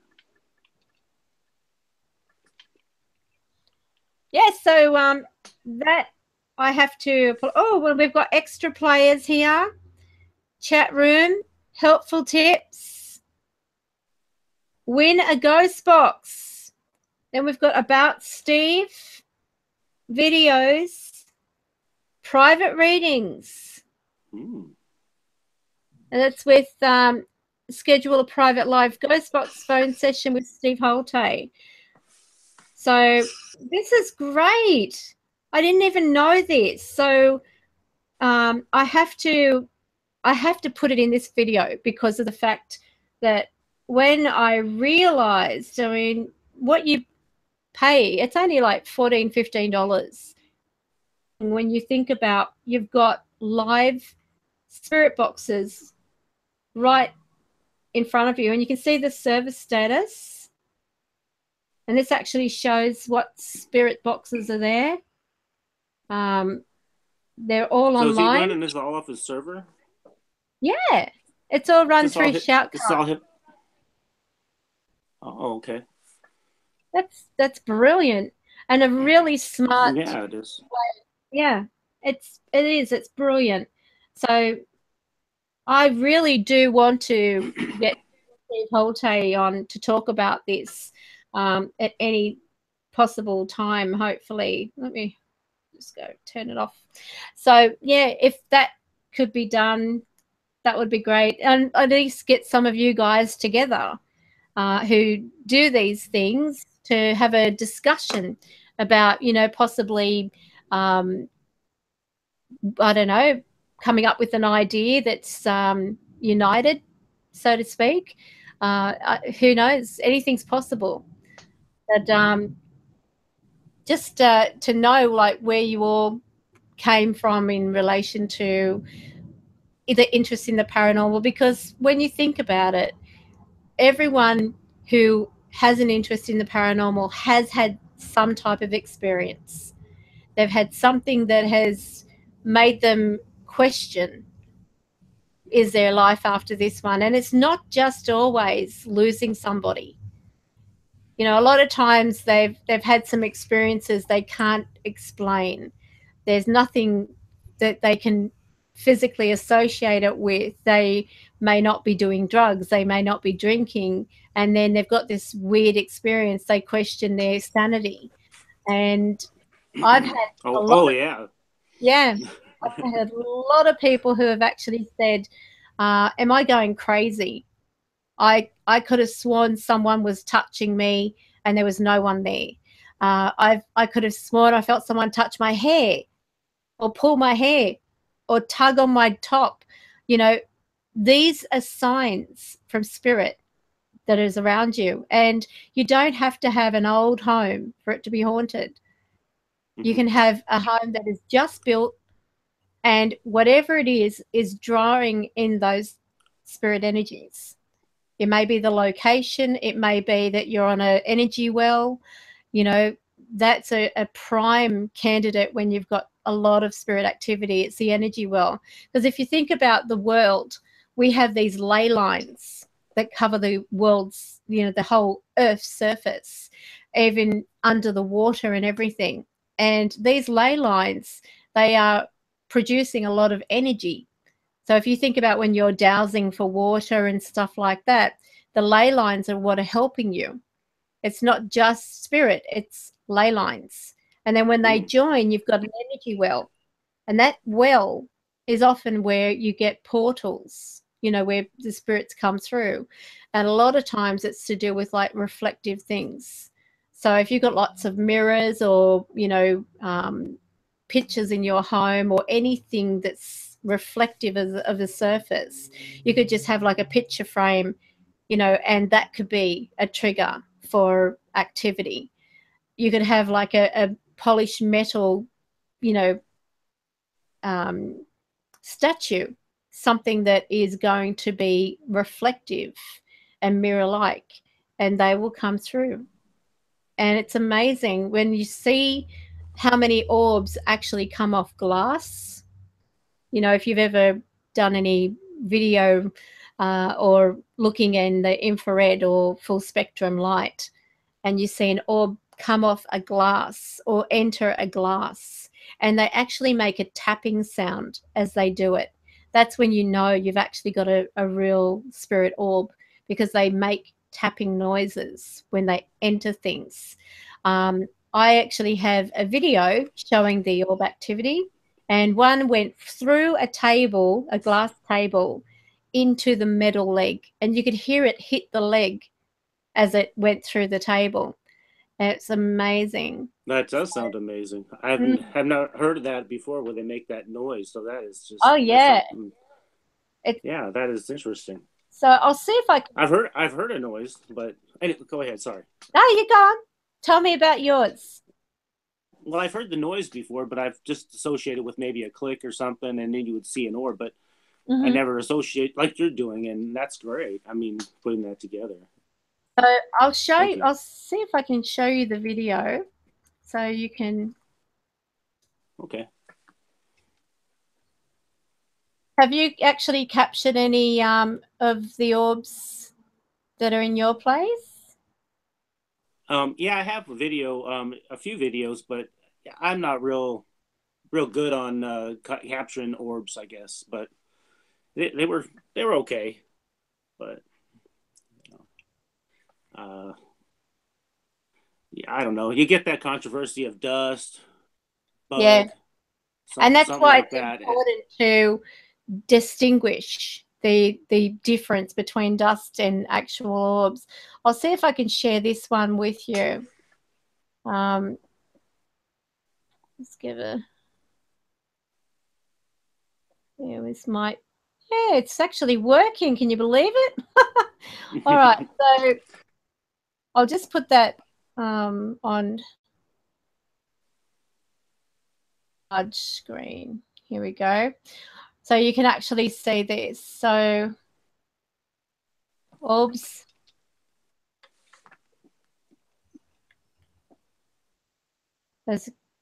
I was at home and this was in the office. So you'll actually hear the bang on the metal leg of the table.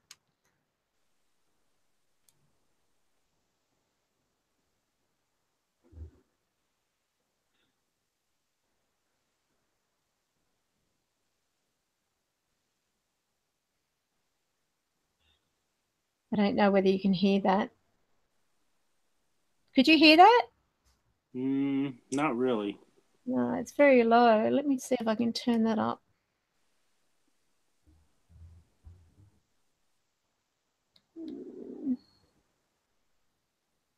Okay.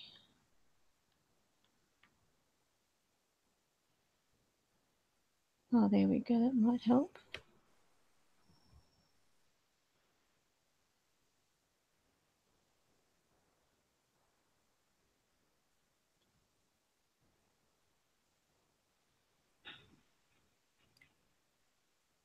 So that, I'll just move that around. It's very low. It's normally really loud.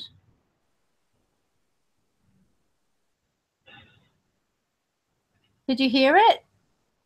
Yep, that lower leg there, huh? That lower part is where it went in. That's metal. Now you'll see the orb come out of the mirror. As it goes past, it makes like a noise because that's the energy. So you can see it coming towards. And it actually separates. Now, yeah, I've seen that too.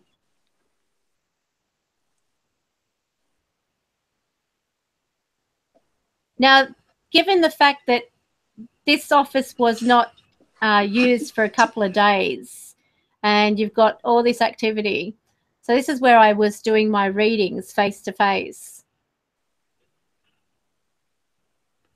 Don't know what the quality is of this. Well, it's on HD.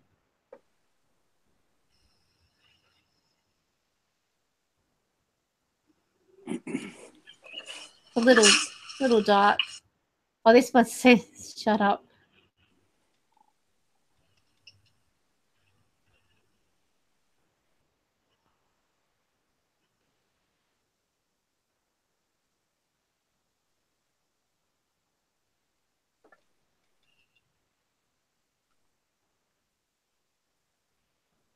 I must have thought people read slowly.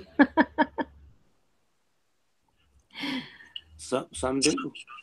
So this one actually causes the screen to change pink whilst it's in night vision. So this is the interference. So you can actually have a look at this video at any point. You hear the knocking? Mm-hmm.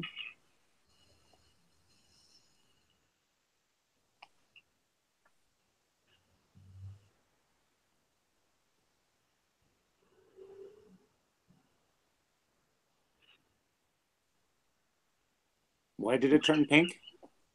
Because of the energy, the Mm. spirit energy in the room. It's a very active room. And what kind of camera is that? That's one of the I've actually got the still picture of it on the actual video. So as the background, or what do they call it, thumbnail picture.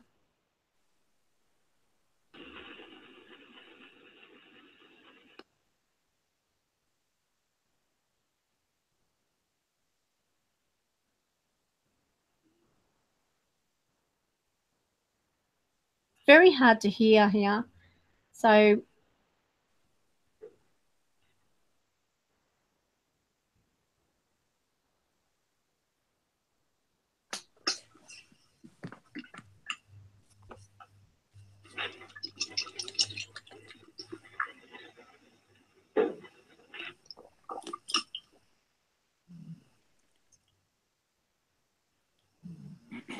I think this is the face here.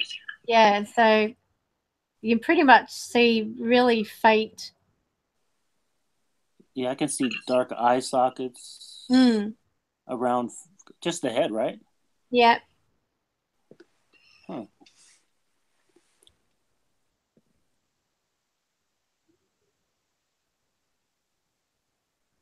You watch the bottom of the screen, you'll see this shadow go past.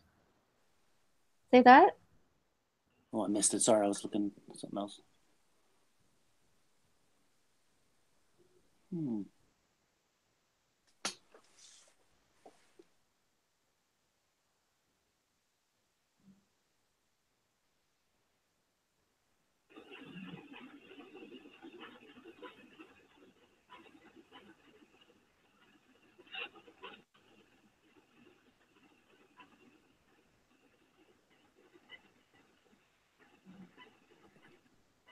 I'm not sure if you could hear that. There was actually humming.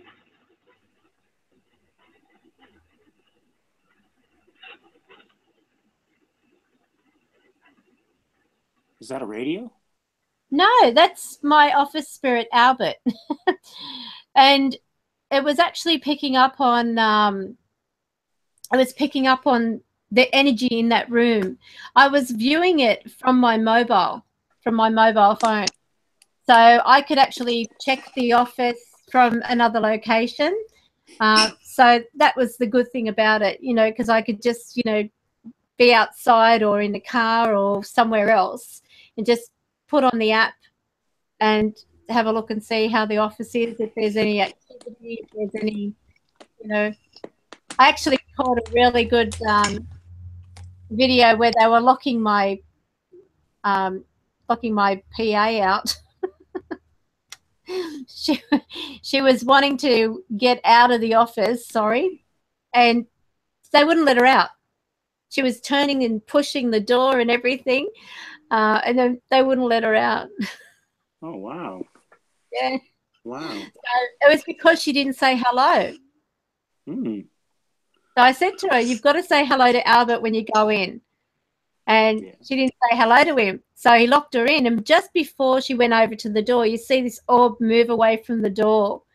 And and then she's there, standing there. And it's like went into a second part of a video type of thing. And she must have like said hello to him, because I could see her put her head down and mumble something. And then next minute, the door unlocked. So she was able to go out. Yeah, so it's in there. Yeah, you better say hi to Albert, right? Yes, gotta say hi to Albert. And he was so funny. Every time I was doing a reading for a lady, he would be making comments, you know, like, oh, she's nice or she's comfy, you know, or get off me. Oh. He's so funny. And I just seemed he actually made me wait 2 months before he'd tell me his name. When I went there to watch the, they were actually doing renovation, putting in the bamboo flooring and everything like that, and painting and you know, and I thought, someone's here. I know someone's here. And I didn't know whether at the time, whether it was male or female. I just felt someone around me. Everywhere I was going, this feeling of, you know, someone's right behind me. And so I stood there and I had my mobile phone and I said, tell me your name. And you can see this box slide across, like on the reflection of the display cabinet that I had that was empty. This white box gets like, it's slid towards the wall where he came through. And you can see his shadow coming in through the doorway and then moving out. And as he moves out, the box moves with him. And he says, next time. And yeah, so that was actually, that's on there as well, the video. He was really like in control of things, and he would play games with me. There was one day I felt him tap me on the hand, and I'm holding the phone because I thought, I'm going to capture you, and I'm moving this way, and I felt him tap my hand here, so I swung around and I got this beautiful big orb, and he says, Karen, you caught me. Clear as crystal. And he was playing games, always playing games. He would actually interact, though, to the point where I had this this video camera set up, like a proper, I invested in this proper equipment so that I had one in that room and I had one in the back room. And it would go through to a monitor, like to my phone and everything like that, and to a monitor elsewhere. Anyway, this particular day, I was testing it, and I said, Albert, could you please go into the other room so I can see whether this is working? And you can see him sit himself down on the floor. And I said, can you make an orb appear? And he goes like this. And this orb just goes flying around the room, right past. Wow, he produced an orb like that? Produced it with his hand. Wow. And, yeah. And so you can actually see. That's cool. I'll have a look for that video. Let me just see. That's a cool experience. It is, because I could see him. I could see him doing all this, and capturing it on camera was amazing. So it's probably Albert, because he's been sending a lot of spirits to me. He's been doing a lot. Yeah, they're a pretty good advocate. Yeah. Yeah, they are. Sometimes you don't want, though. This is the one where you can actually see. Let me just bring it up here. So this is Albert's shadow here. And here you can see the reflection of the white box. And it's that slides back. So the wall is here. And it's like a hallway. It's not a shop front type of thing. It's inside a building. It's on the second floor. It is a very old building that has been converted from a theatre into office. So the gut of the building was filled in with levels, so to speak, and then they built offices in them. And this is our office that sits up on the second floor. Now, here, I just, hang on, how do I put it down? You'll see This is...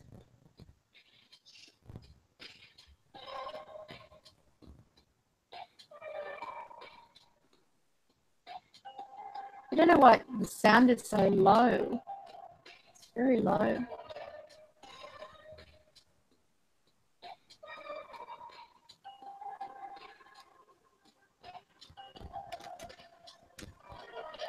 Please tell me your name.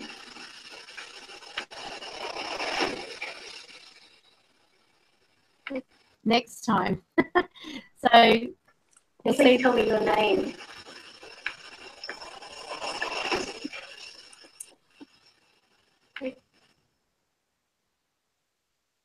So you watch that. See the shadow? That's him. You'll come through. That's my hand there. My shadow of my hand. He goes through. And then here's the box. See it move?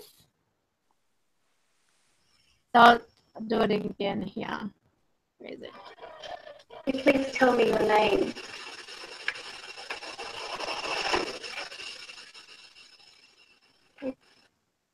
If we go up here. Please tell me your name.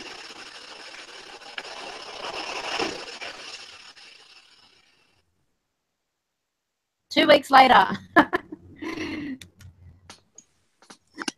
His name's Albert.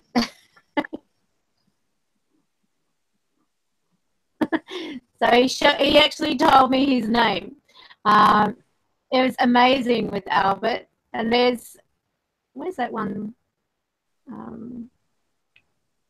Oh, this is the one where I caught him, where he says, "You caught me."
I have another one where I've actually got, you can see the,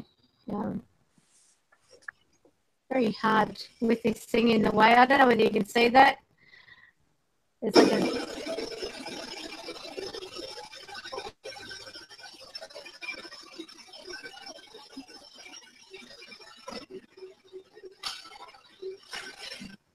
so I'll do it slowly.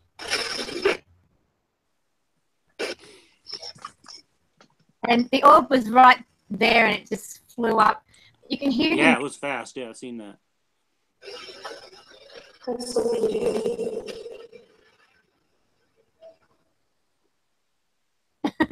Did you hear that? Yeah, Karen, what was that? That was him. No. That was him. He said, Karen, that was pretty loud, huh? Yeah.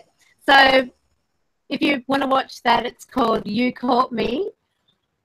Okay. I've actually got a lot of different videos of Albert on there, and the spirits are just amazing. When you start having ones that are regular and they're always around you, as you will find when you're doing spirit boxes and everything.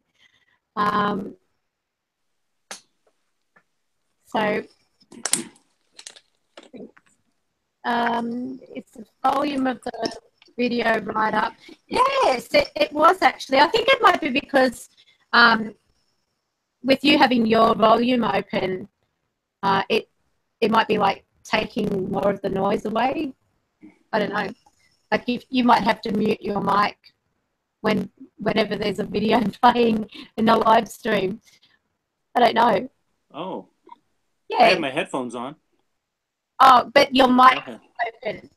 So when you were moving, Oh, but it's all right. But everyone can go and have a look at the videos if they want, just, go in and check them out, because it really is interesting. The more that you do a spirit box or work with that, you're going to find more activity, and you'll start to get ones that are familiar. So you'll have your regular spirits. Yes. So guys, go and have a look at the video, and you'll have to turn it up, and you can listen to it, but you can actually hear him say. But that it was amazing that I captured his shadow moving that box. I had to actually adjust the contrast so you could actually see the box in the second part. You could actually see it moving across the floor. It's amazing. So yeah, that was really good to capture all that on your camera. To see it is one thing, but to be able to capture it is just huge. yeah, well, I didn't even expect it. I mean, as I was holding the actual mobile, everything's on my mobile. I just go with the mobile all the time because it's so accessible. That's my alarm clock. It's also, messages from my kids, whatever, and it's always there. So if you've got a mobile, use it. Use it for recording. I don't know whether yours, what kind of mobile you have, but if you go in and have a look on, you've got voice memo recorder.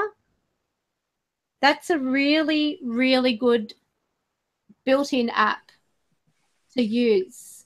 So if you've got, oh God, is it even going to adjust? I'm trying to get this damn thing to focus. I don't know if you can see that. I can see that. Yep. This is actually like a memo, like a dictaphone, if you want to put it that way. So you begin your recording and you ask spirit that's present if they can come up and talk into it. I've actually upgraded to the 6. I was going to get the 7+, but I just found that, with that one, you've got to have this attachment just to wear your headphones. And I like the headphone plug, so I just got the 6. But it's a great phone for recording. So if you've got that or any of the iPhones, they come automatically with that. But I think other phones do. Well, the 6S Plus is actually a really good camera and a phone in one. It's really great. Yeah. It's all the features in it. That's what I have too. You've got this one? Well, I've got the black one. Okay. Yeah, so if you use either a voice memo, if your mobile has that, then use that and use it as a way of recording spirits. Got to keep in mind though, if you ever go ghost hunting, I prefer spirit communication, but if you go out and you're wanting to like connect with spirits outdoors, make sure that the mobile is switched to airplane mode. So you're not going to get any interference with the equipment through your mobile, because as it goes searching for a signal, it can actually interfere with any like ITC devices or, EMF detectors, that type of thing. It will interfere with it. So it's always good to not have that. Now, have you got any suggestions for people from what you've experienced? For what? Well, from what was the one thing that you found that helped you with your investigations? Just have a good mind about it, having good intention, have respect. And if you don't come in on the session or to talk with the spirit in a good mood or something like that, you're going to get bad out of it. So absolutely. That's very good advice. So I kind of humbled, that's how I feel when I speak to these spirits, humble, because they are in a place where I'm not, and I'm just learning. So. Yeah. And it's a very calming feeling, wouldn't you agree? When you're talking, it's like if you've ever had like a moment of meditation and you just sort of like begin to calm, when they're around and they're communicating with you, you suddenly get this incredible calm feeling. that comes over you. Yep. Did I you hear hear you. that? Yeah. Did you hear that? What's that? What's that? Chris, I'm sorry, my family's getting up upstairs, so I'm hearing a lot of upstairs noise. I'm sorry. and there was actually a voiceover at the Oh, same time. Yeah, it was. Chris said, "Yeah, what? Oh, really? yeah." Chris Oh, I is missed that. interfering now with the equipment. Just out of interest, is my mic okay tonight? No crackling or anything? It was crackling earlier when we were doing the video. But... Okay. Yeah, because every time they're around, I actually do get a lot of crackling, you know, so I can't help it. I can't help it. I get lots of interference in this room. That's why I prefer when I'm doing the live streams to be in this room, because it's, you know, so I've set up one of those little fold-out beds. They help you relax. So what have we got in our chat room? Oh, we've got a few more people in here. Kevin Morris. We have Momo. I don't know what they're talking about at the moment. Great day, Karen. Yes, it is a great day. Surfer Rosa. Okay, what app would you use to boost the audio on voice memo? Well, on voice memo, the important thing is if you're going to use something to increase the audio, I would probably go with something like an external speaker like this. And then by having that, you'll be able to hear things a lot louder through your phone. These things are great. And this is actually, what is it?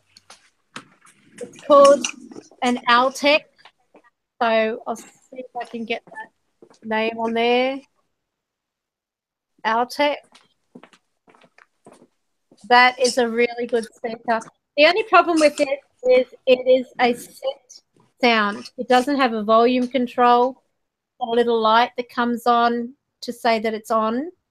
And you can actually just plug it in to your phone, like so.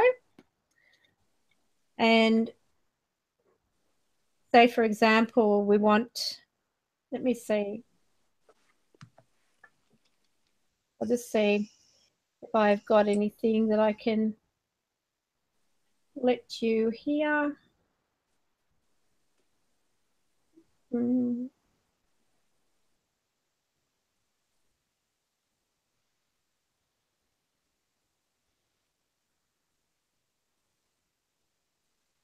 Okay, this one,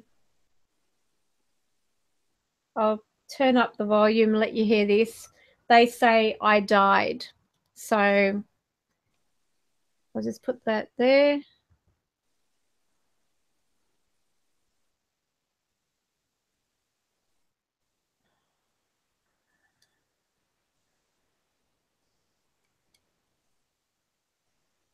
I'll show you around. Where's it coming through? Oh, going through here. Must be. Karen? Hang on. Here we Okay. go. This is it. I'll show you around me.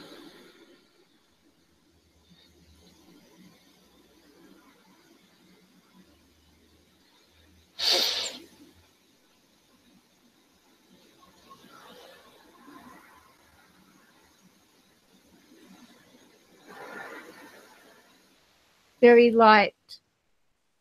They say, you know, where is it? When I'm half asleep, I'm like, oh, who's with me now? So you'll hear him.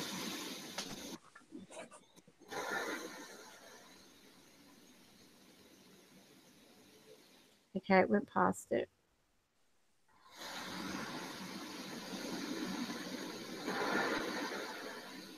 You hear it? It's like I died.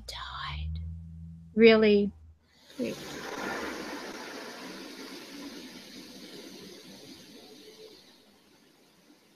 gone past it.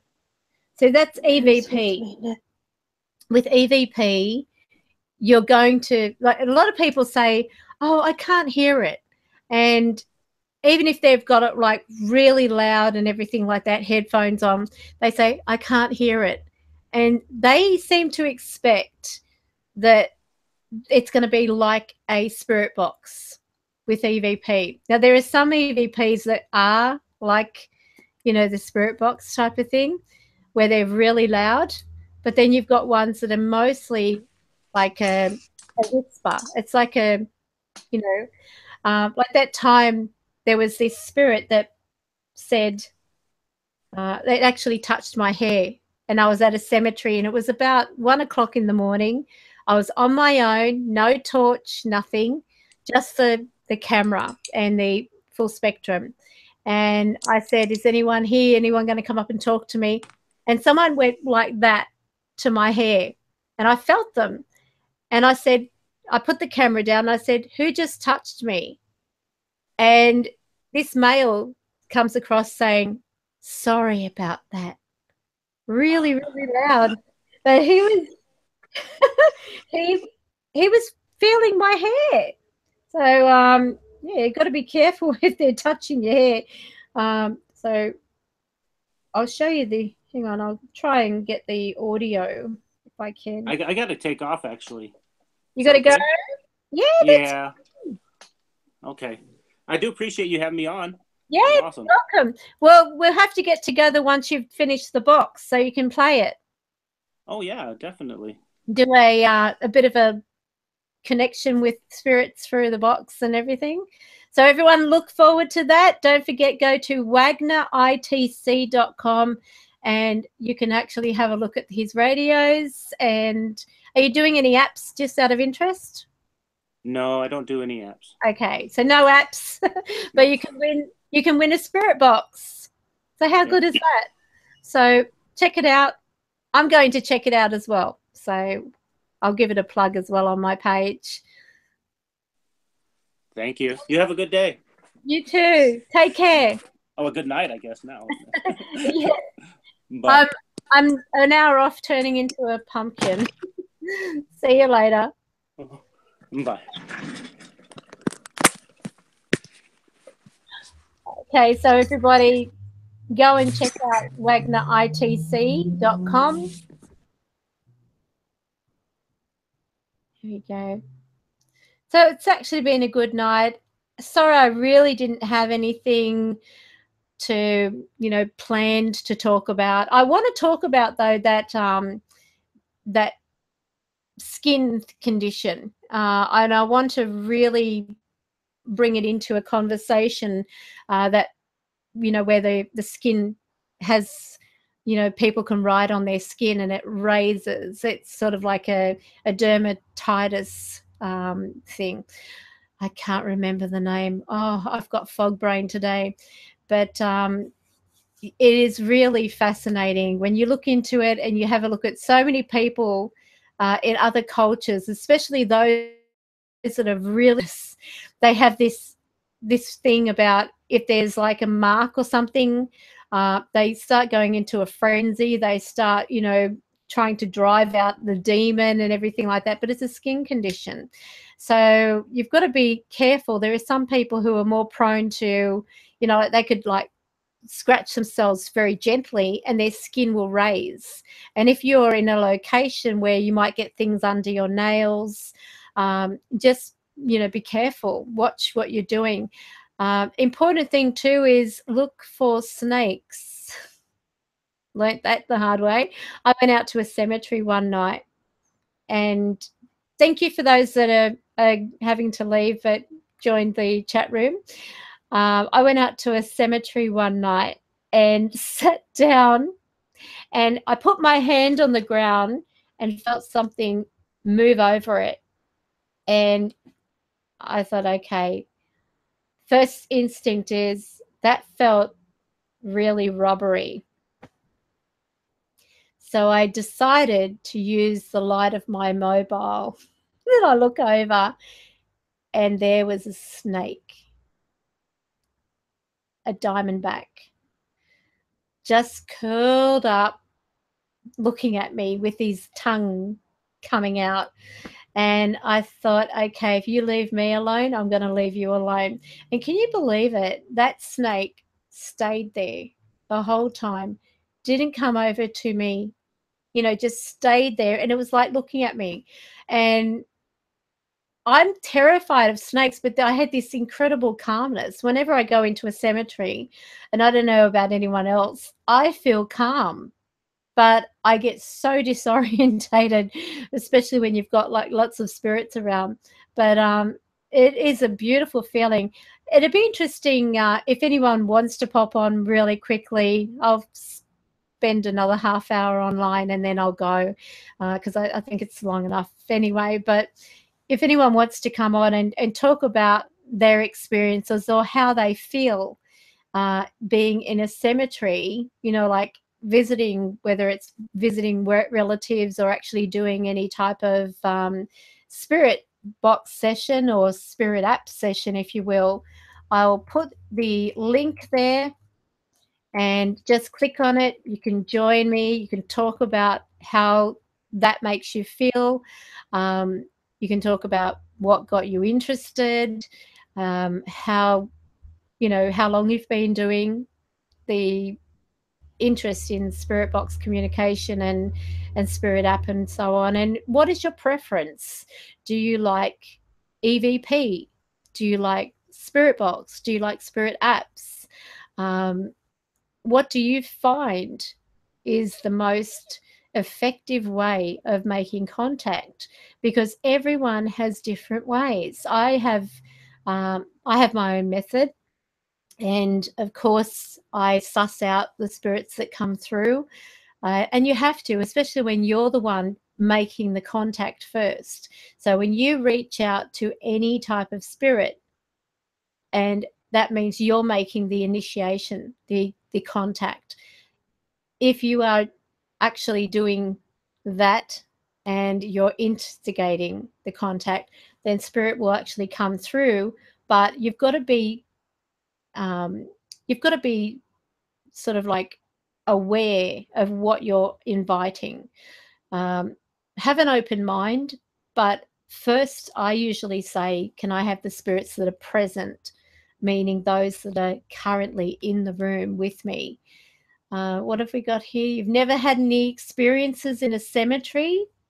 Well, and what else have we got? EVP, because the box invites anyone at all.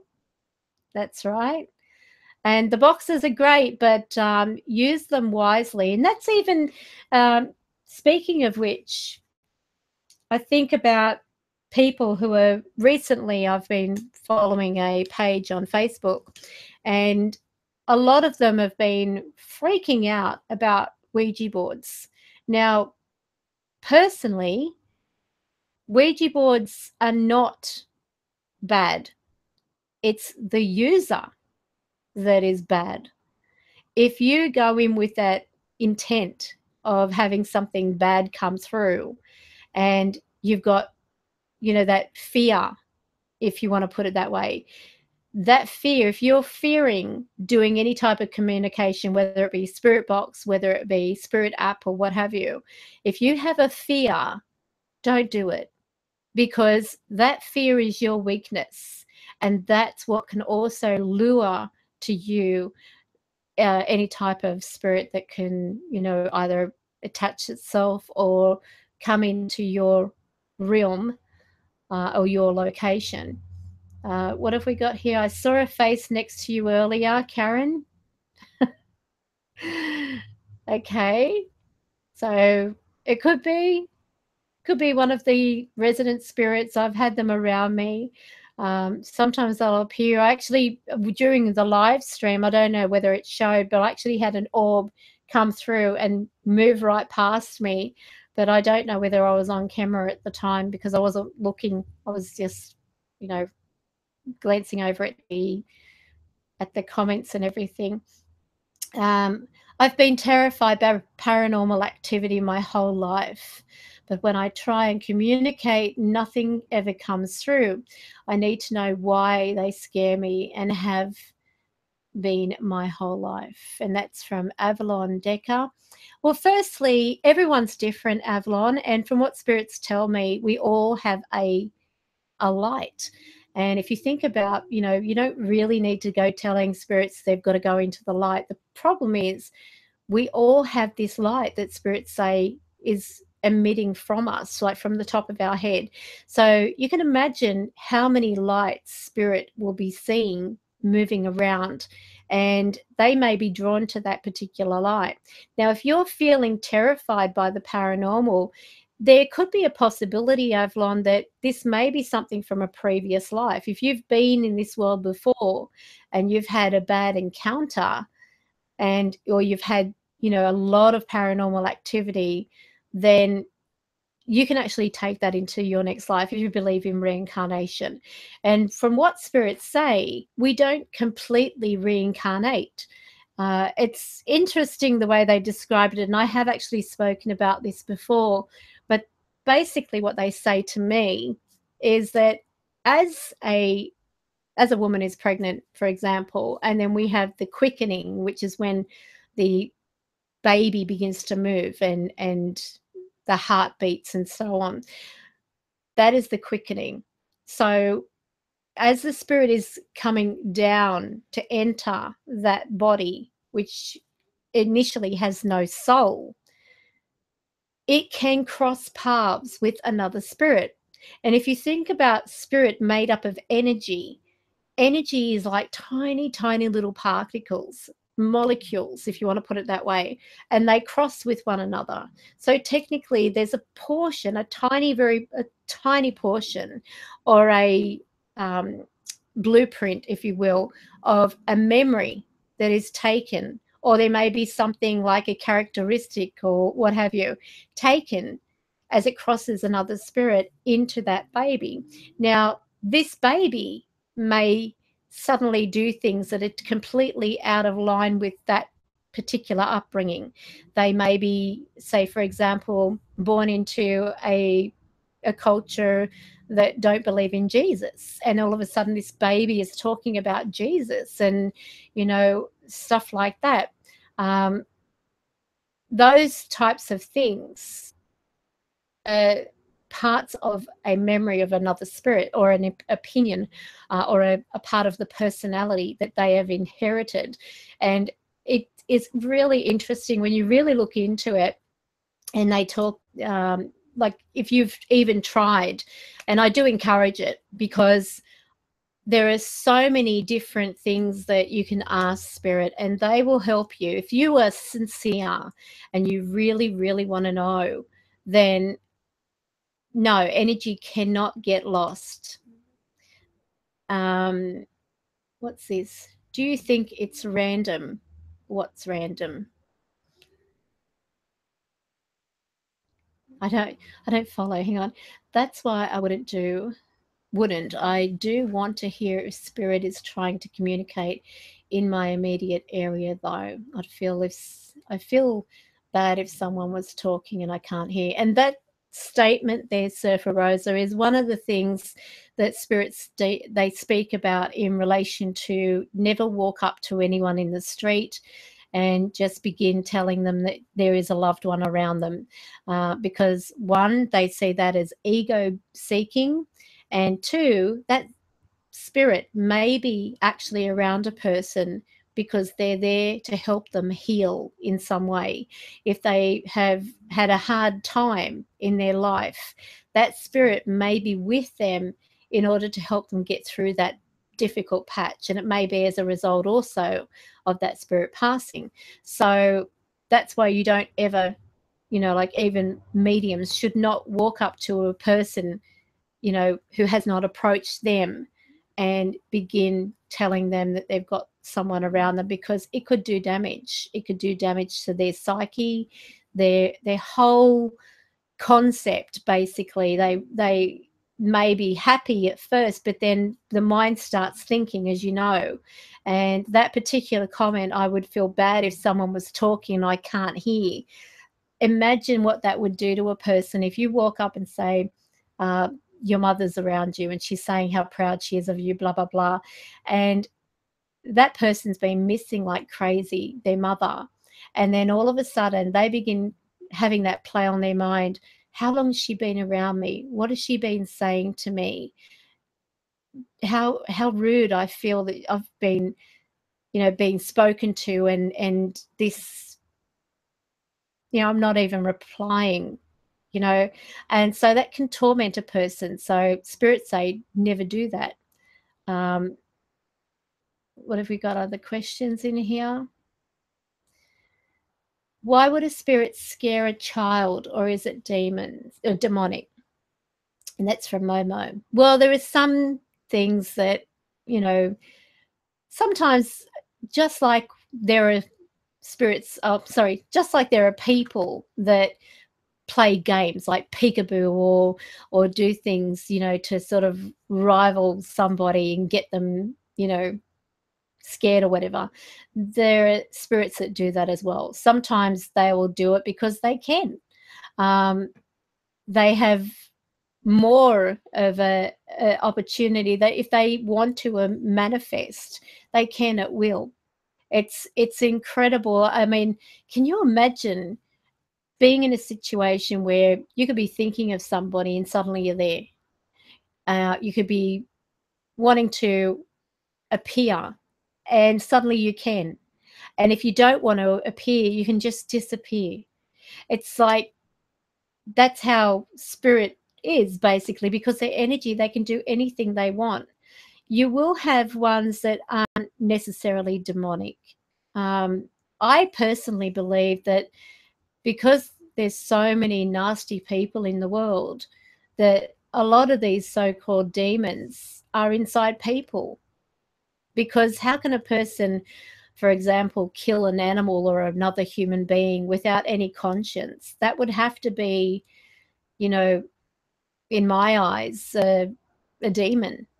And I feel more scared of the living than I do of those on the other side. Now, don't get me wrong, I've had an experience, as everyone knows, where I was, I had to basically smudging and do a full prayer through my home about 4 times before I could actually breathe, because there was so much toxicity here. And this was just from one encounter with a man who had this, this haunted doll. And I must add that I was very skeptic of haunted dolls until I saw this thing. And there aren't too many haunted dolls. They hold up to a camera, and the camera, the actual video, the live video, whatever, we were doing Skype, begins to roll.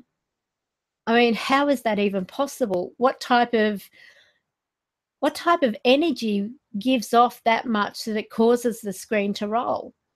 And he was scared of it, and telling me about how, people that laughed at it ended up dead, bleeding from the nose, the mouth, the ears, the eyes.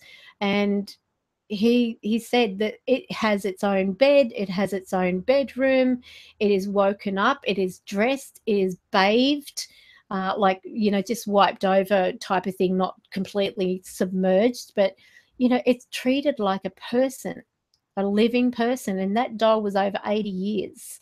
So that is really freaky when you think about it. And it was like the ugliest doll I had ever in my life seen.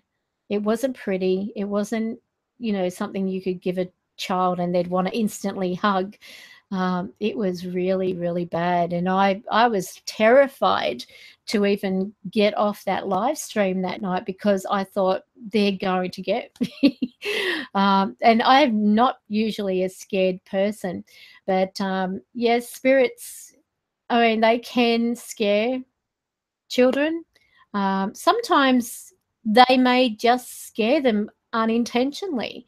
There can be ones, I mean, spirit, it takes a lot for them to fully manifest. Sometimes you'll only have a portion of that person manifest because it uses a lot of energies, especially if they want to appear full figured type of thing, like they want to look like you and me. It takes a lot of them to do that. And so, of course, they, you know, begin to only form a portion of themselves.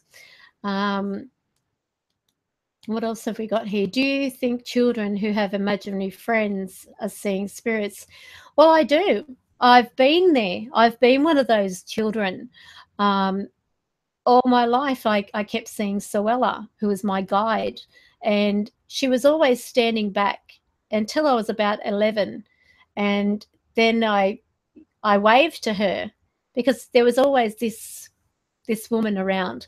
And I just looked over one day and I was drawing, I think, and I looked up and I just waved to her and she smiled and she nodded, you know, didn't wave back. She just smiled and nodded. And that's when I got to know her. And that was her way of watching over me, protecting me. And I came close to a lot of catastrophes, like that time when we went selling raffle tickets and my friend was actually taken by some kind of psycho. And that was a really, really horrible thing. But that could have been me when I think back. And I was protected. I really feel I was protected. I don't know. There is some spirits that I've seen, and they won't ever show their face. They will partially manifest, and I won't ever see their face. And I'll say, "Why don't you ever show your face?" And they'll say, "You don't want to look at me." So some are very conscious of their looks, so they won't show themselves. What's this? By random, I meant when a baby is getting part of a soul reincarnated into them. Is that random? It's like souls colliding, for want of a better term. Well, no, every person is, you know, if you think about it, our soul and our body are two separate things. Our body is a vessel and our soul is energy. And if you've ever had astral projection, it's like that moving forward. That is how you're moving as spirit, basically. Your mind is like the spirit. It is saying, I want to move forward. I want to move forward. It's consciously acting. It's acting out. And usually when you come back into your body, there's this cool sensation. It's almost the only way to describe it. It's like feeling a breeze going through your whole body. So those who have had any astral projection, you'll know what I'm referring to. But with spirit, we have to start off somewhere. Of course, we're going to be born a fetus. We will be growing within that body. We will have a heart, we will have a brain, we'll have lungs, all these different things developing. But that quickening is when they say the spirit enters the body. Now, whether or not that is true, remember, I can only go on what I'm told. And like everybody, you're going to have people with different opinions. And for all I know, that spirit may have had an opinion of what happens. But I can share that with you in the fact that that's how they explained it. And I thought, well, yeah, that sort of makes sense. Because if they are actually entering that body and crossing with other spirits, depending on how many spirits it's crossing with, if you think about a child and who has had some type of like recollection of a previous life, they might say names or speak about events that occurred well before their time. They might talk about being in the war or having someone do something, and they might have a birthmark in a spot where they say, that's where I got died, you know, being like, that's where I got shot or whatever. And these particular souls, as they begin to grow, because the majority of that soul is the baby, after a while, that soul takes over basically, and those little memory banks, if you want to put it like that, they are almost obsolete. So that's why a lot of children, as they begin to grow, they do forget all these things that they've said earlier in their childhood. What else have we got here? I think about the bad there is in the world. Imagine all of the bad there ever has been on all the other side. Yeah. And that's why I believe that they will just continue to live on in the hearts of many of the people.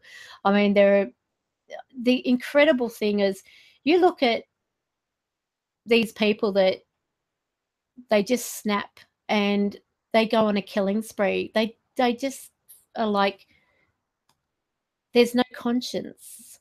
They don't care about anything. There's no pity. There's no remorse.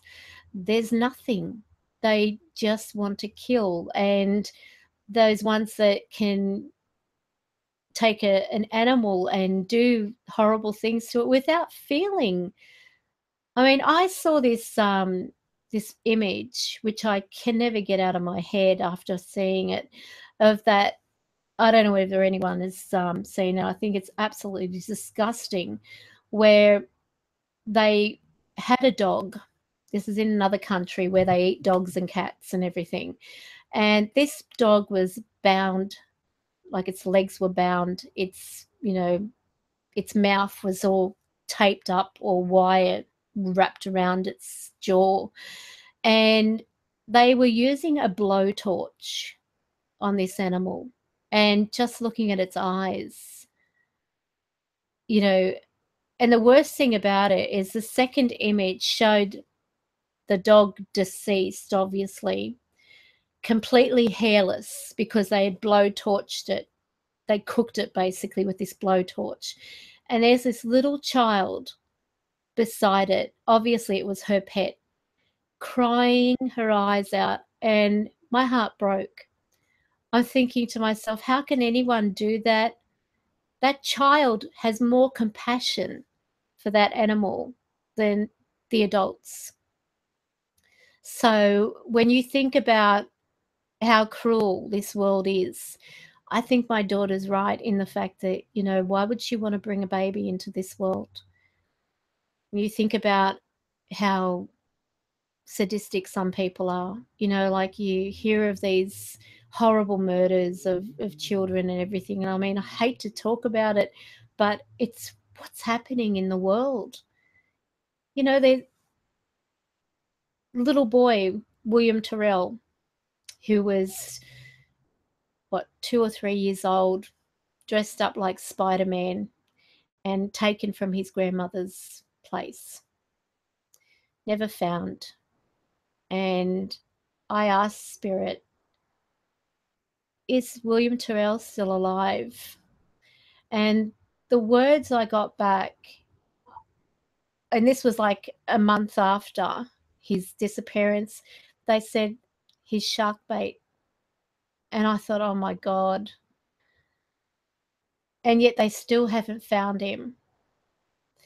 And I really do hope I'm wrong than what they said to me. I really, really do hope I'm wrong.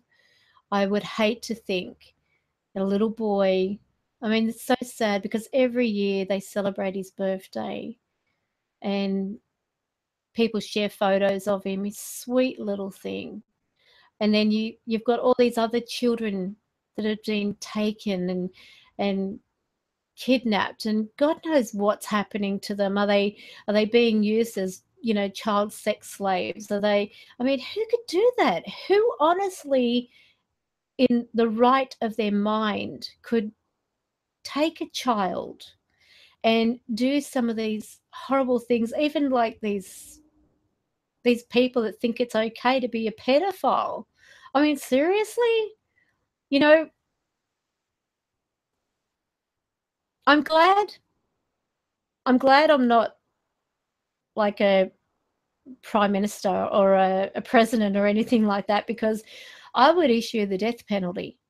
Anyone who interferes with a child, anyone who goes out and thinks it's okay to torture an animal, I'd give him the death penalty, no question, and I wouldn't even flinch.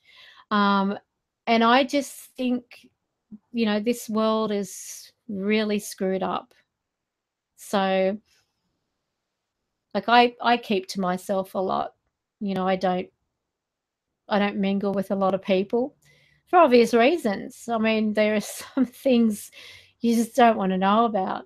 So, but let's go back to these questions. And we've got here, let me just see if I can bring up this screen. I'll try and do where are we?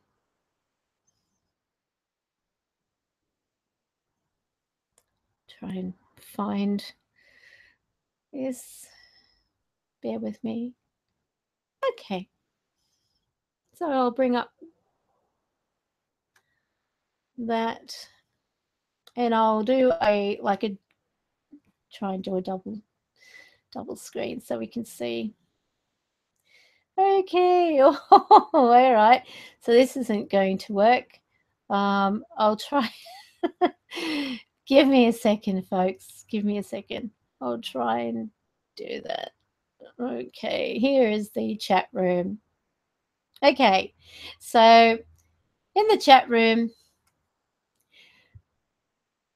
we have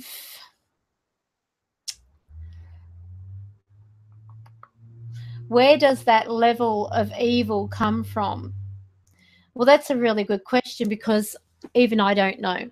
And I think the only one who knows that is God, because the sad thing is, like, I believe in God, but I believe God also created evil, probably to keep a balance in the world. And he gave us choices and stuff like that. But in relation to where does the level of evil come from, I think it's a personal choice. I mean, you can be tempted to do something. You could have people around you, for example, egging you on. Go on, I dare you. I dare you to do this. And a young, naive individual who hasn't got the concept of, you know, saying no because otherwise they're going to look stupid, or, you know, they're going to be out of the group. They will do things that later on may haunt them for the rest of their life. And hands up, everyone who in their life growing up had been dared by people. This is the peer pressure, I believe, that a lot of this actually comes through. And when you've got peer pressure and you've got people who are, you know, they wouldn't do it themselves, but they want to see whether you would do what they say. That's a control aspect, and they want to control. So they will say to you to do something because it's exciting. They want to make you get in trouble, or they want to laugh at you. Whatever it is, they basically, I feel that evil can be something that can be controlled. But many people won't control it because otherwise they're going to think they're going to look weak, or they're not going to be accepted into the crowd. I would rather tell everyone who dares me to hurt an animal or hurt a child to get stuffed and be one of the less popular type than do it just to impress these sadists. And that's all they are. They're just sadists. They're not worth it. They're not even worth entertaining. So, you know, I feel that a person with integrity would turn around and tell them to go away, you know, like in so many words. They aren't worth it. They're not worth the time of day. If it means hurting something, no matter how small or how big, if it means hurting something, anything, then those people aren't even worth spitting on. They aren't worth it. There are serial killers that say they feel like they are possessed by something. Do you believe that? Well, again, evil, if you think about it, it's an energy. Think about when you're angry. I'll give you an example. You're angry and I mean, we've all been there. This anger, you might be feeling it contain you, and all of a sudden you either cross paths with someone, or it's someone in your family. Usually it's someone in the family, and they will do something and you just lose it. You go off your head. We've all done it. I'm guilty. I'm not perfect. And you go off your head, and then that person begins to get upset and angry, and there's this fueling going on, and then all of a sudden it's like that anger is transferred to that other person. Because it's energy itself, it's transferring. It has to get out somehow. So even if you're like, throwing rocks or something like that, and it's getting the anger out, I would rather someone throw rocks in water, or go and kick about a ball in the backyard or something like that to get their anger out, or punch a punching bag, then take it out on someone else. But there are some people who will attack others because they, like, think of road rage. If you're in a bad mood, you're suddenly getting tested. You've got people cutting off in front of you. You've got people who are, pretty much, if you opened up the back door, they'd be in the back of the car, because they drive that close. They're what they call bum huggers in Australia. So these little things that can irrate, like a person, they can drive you to the point where that anger, if it's not released, it becomes like a pressure cooker and you will explode. And it's when you explode that suddenly is released. You don't feel as tense. You don't feel as angry. And there is sometimes you might look at the other person saying to them, "Why are you angry?" And you get over it really quickly. But that's transferring anger, and that has to come from somewhere. Now, if you go shopping, you may be in an aisle, for example, and someone walks past you. There's something about them. The energy that they're giving off makes you feel tense, makes you feel guarded. We'll always listen to those feelings, because one day they're going to save your life. And I'll give you a very good example. There was one time I went to the bank with my mother, and we were standing in line, and she said, "Oh, I feel really funny." Now, my mother was not psychic or, a medium or anything like that. And it was just as this man was standing right in front of her, and she said, "Just stand back a bit." And she said, I feel like I'm going to faint. And I thought, okay, this is weird. And as I moved like beside her, because I was like sort of semi behind her type of thing, I moved beside her, and I was almost in contact with that man in front. And the energy that was coming off him was like electricity. It was that thick, this energy. And something was wrong. And I couldn't understand what that was at the time. I mean, I was only a kid. But this guy pulled a gun, and he was holding up the bank. He told everyone, drop, and we dropped. We literally just hit the floor. And this guy was nervous, but he was there to do something, and he had a sawn-off shotgun.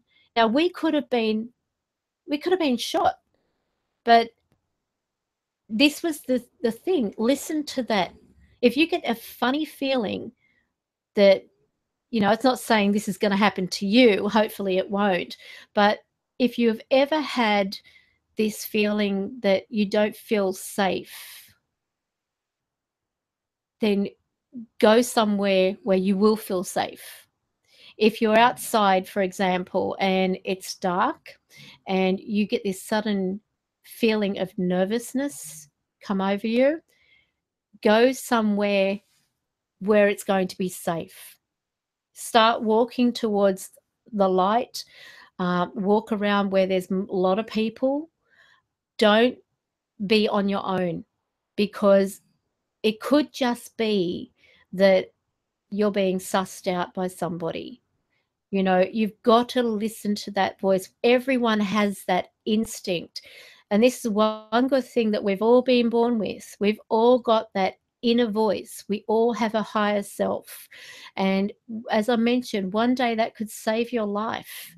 Don't ever dismiss feelings. Don't get paranoid, but don't ever dismiss feelings that you have, because those feelings, your senses, we all have a sixth sense, and that tells you to be aware, to be guarded, to watch what you're doing. So listen to it. That's normal for me. Feeling like that and acting upon my gut saved me a lot of times. Absolutely. And if you ever have a feeling like you're going out and then you have this change of heart, I don't want to go, I don't feel sick, I just don't want to go, and don't question it, just don't go. It might be a blessing. You might be, if you think about it, there was a time I was going to go to the office. I thought, I don't want to go in there. I just don't want to go in there today. And I didn't understand why. I thought, I'm going to get I'm going to ask the girls to make everything phone bookings or whatever. I'm not going in. And then I turned on the radio as I was making breakfast. And over the news, it said that there was a pile-up. There were 4 cars and one person was crushed.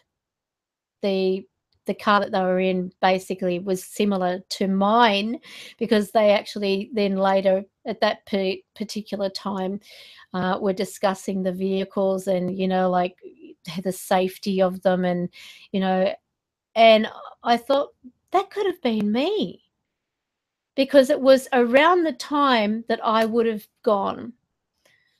Oh, you're welcome. Thank you so much. You don't have to donate, but thank you so much. So it is really important that you do listen to your inner voice. You might escape a catastrophe. You might have been one of those people in a car accident. Sometimes you'll get this feeling of taking a different route than what you're used to. And I know there's a lot of people who say that if you're going home, or say you're going to and from work, you should always stay on the same route.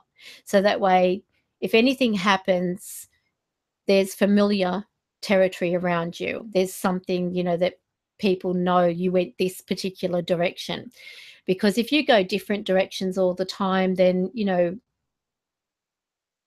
anything could happen basically. But there are times where you'll get this feeling, I don't want to go that way.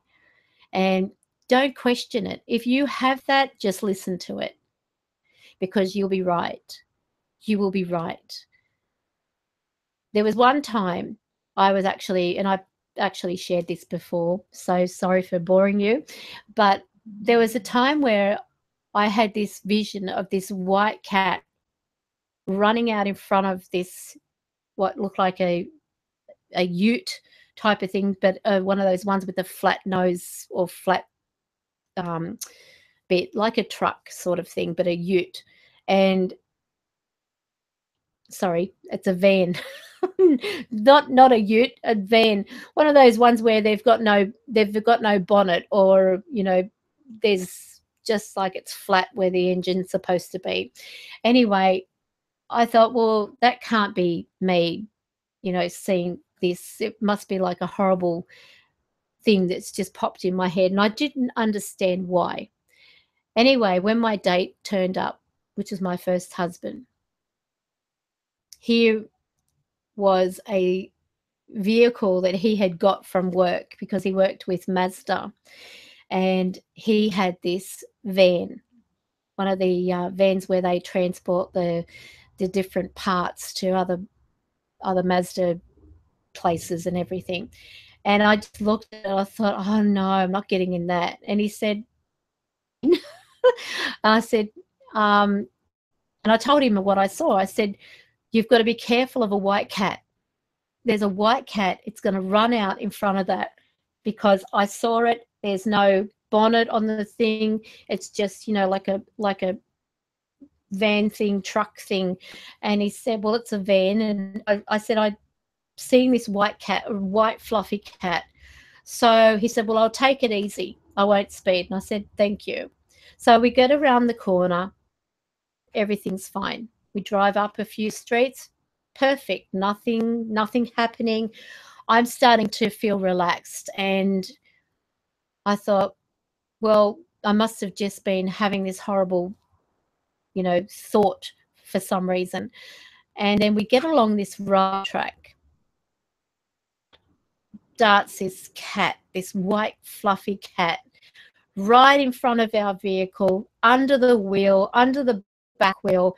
And I mean, he wasn't even speeding. He was taking his time, but that happened. And these are things that you must pay attention to, even if it seems incredibly stupid at the time. Listen to those inner voices. You can actually be in a situation where you might get out of something. You might even save a life just by not doing something that you have this gut feeling, I don't want to do. Because who knows? You might be a person who, if you hadn't been behind that wheel at the time, you might not have hit another person, or you might not have hit an animal.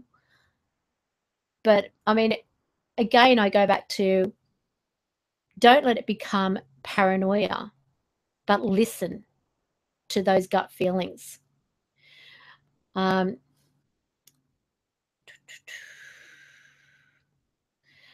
poor young girl took a picture of that evil man before he approached them in India. Okay, what's that about? Let's have a look here.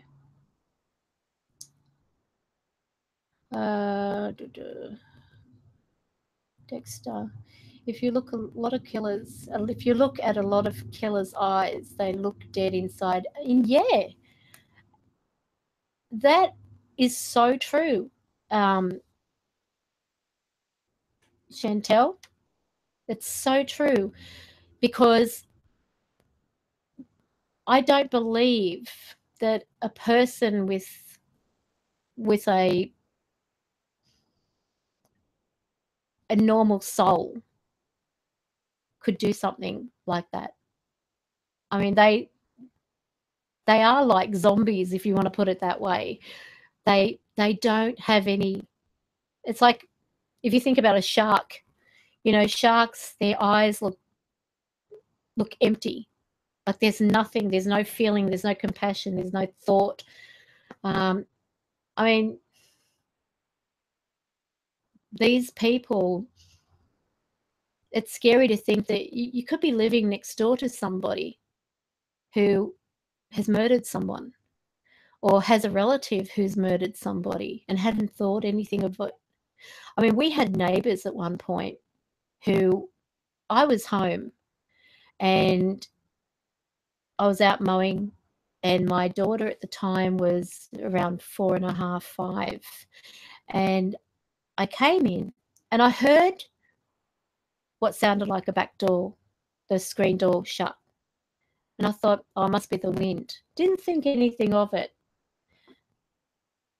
And it was so weird, because I'm looking around my home, I'm feeling really weird. I'm just got this really weird feeling. And I said to my daughter, oh, you've been such a good girl. Come on, I'll take you down the shop and I'll buy you an ice block, because it was a hot day. So I go looking for my purse. I said, have you seen Mummy's purse anywhere? And she said, no, my purse is missing. And I looked. There's something different. There's something different here. And I couldn't put my finger on it. You know, when you're looking around and things just don't register. And I then noticed that the telex machine, not telex, the fax machine that I had was gone. I thought, I'm sure I had something. I couldn't, it just didn't click. I could not believe I was out there mowing my lawn and this feeling someone's been in my home. My daughter was drawing with chalk on the footpath, and there was somebody in our home, and it was our neighbour who had watched me go outside and got in.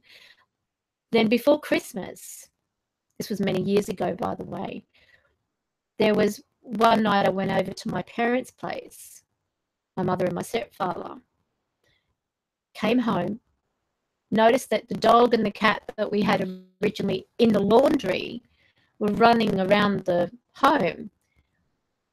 And I thought, this is so weird. The alarm had triggered over 15 times and not a single person in the neighbourhood did a thing.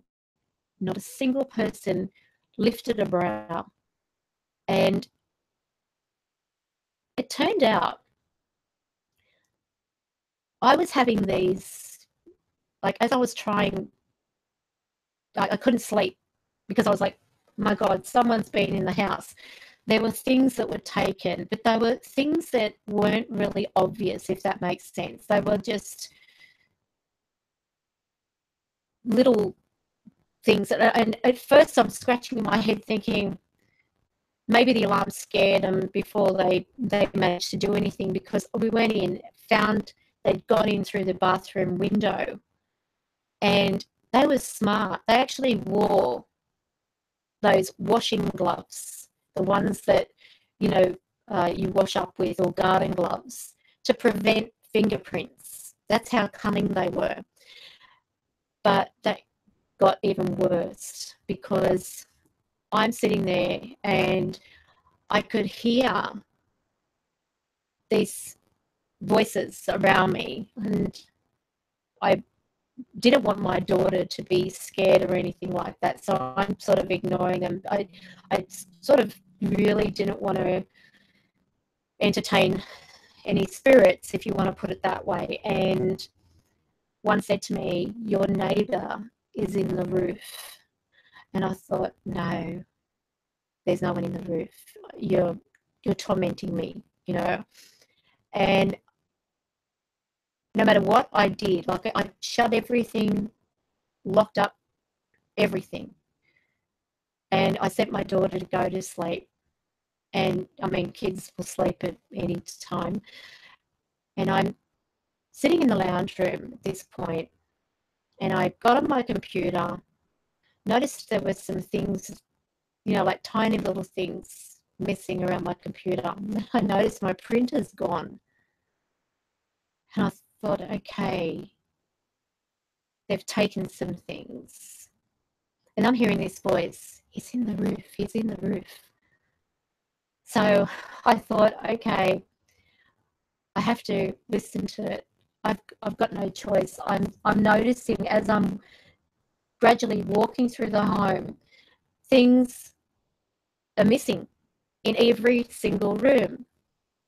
And I thought, I'm going mad. I feel like I'm going mad, because it was so much fear that I had, knowing someone had been in my home and without my permission, and had just helped themselves, like it's a, you know, 5-finger special, walk in, grab whatever you feel like, because this person really is, you know, they've got all this here for you. Whatever you want, you come and grab.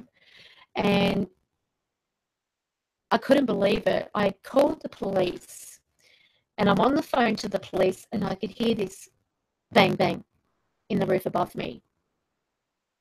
I thought, what the hell? They're in the roof. And all I heard was, I told you so. Anyway, I called the police and I said to them, really quietly, I suspect that they're in the roof. Can you please get here quickly? Well, it was like within seconds. There's the police at the door. I'm telling them what's missing, and then I'm pointing up to the roof. And I wrote it on a piece of paper. He's in the roof. So what they did, they asked me to show them the manhole. So I took them out in through the laundry, and there's this manhole, goes up into the ceiling and everything. And they opened it slightly, because what they did, they also noticed that around the manhole, on the wall itself, was a footprint. It was actually a footprint of what looked like a sand shoe. And this guy was in my roof. He was in my bloody roof. And I could have been there all night with this guy sitting in my roof with my belongings. And it's a terrifying thing. And this guy, can you believe, when we went to court, because I took him to court, they didn't press any charges because he's under the Mental Health Care Act. And anything could have happened.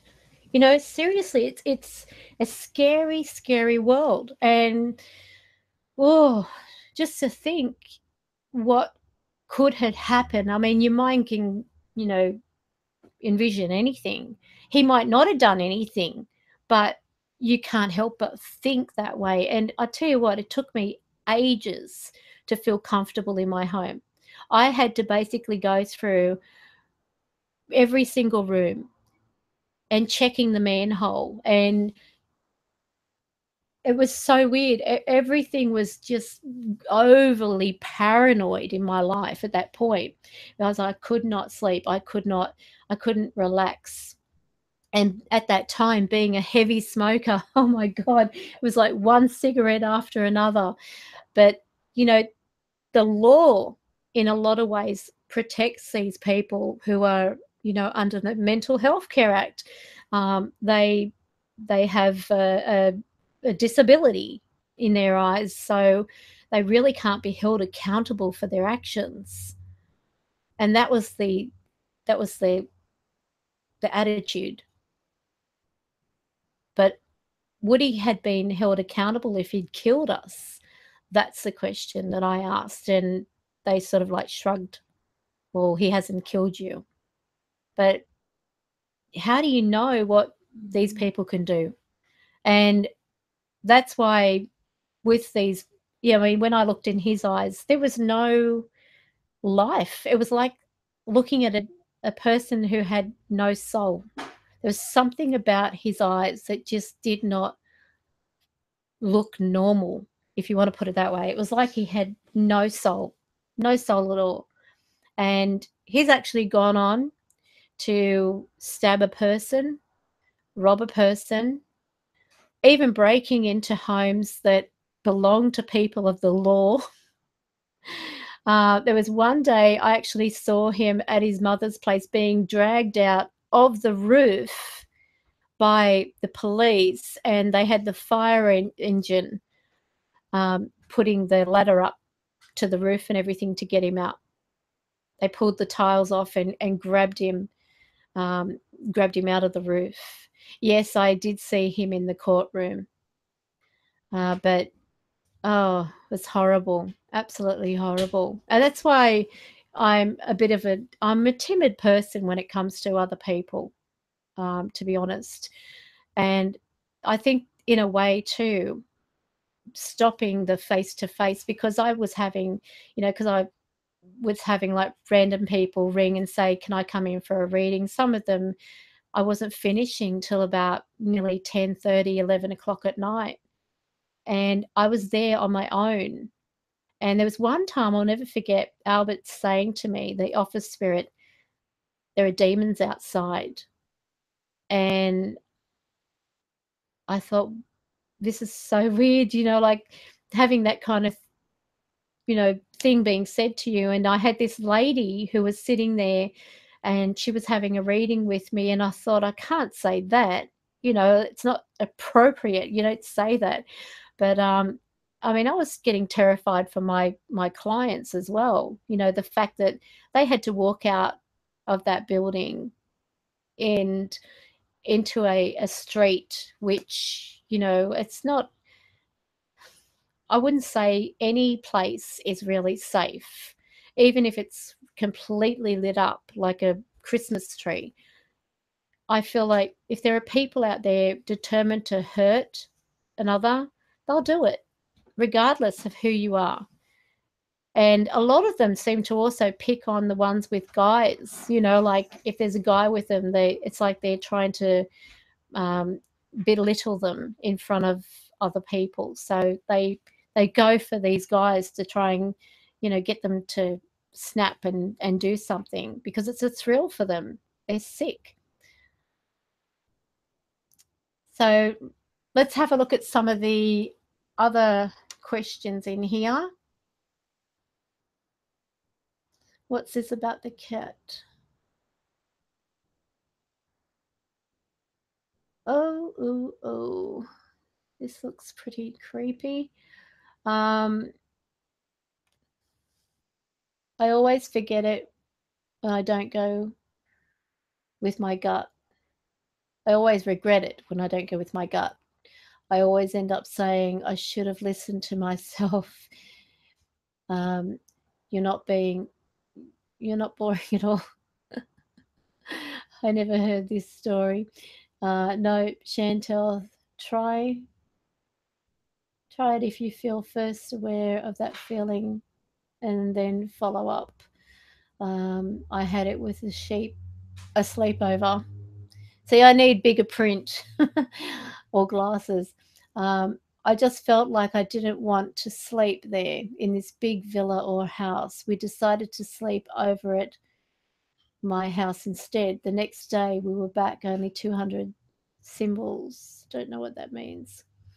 Where my head would be, the pillow was black from a lightning strike. Did I miss something there?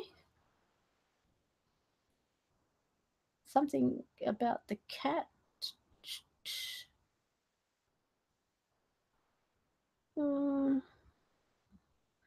I certainly have missed something.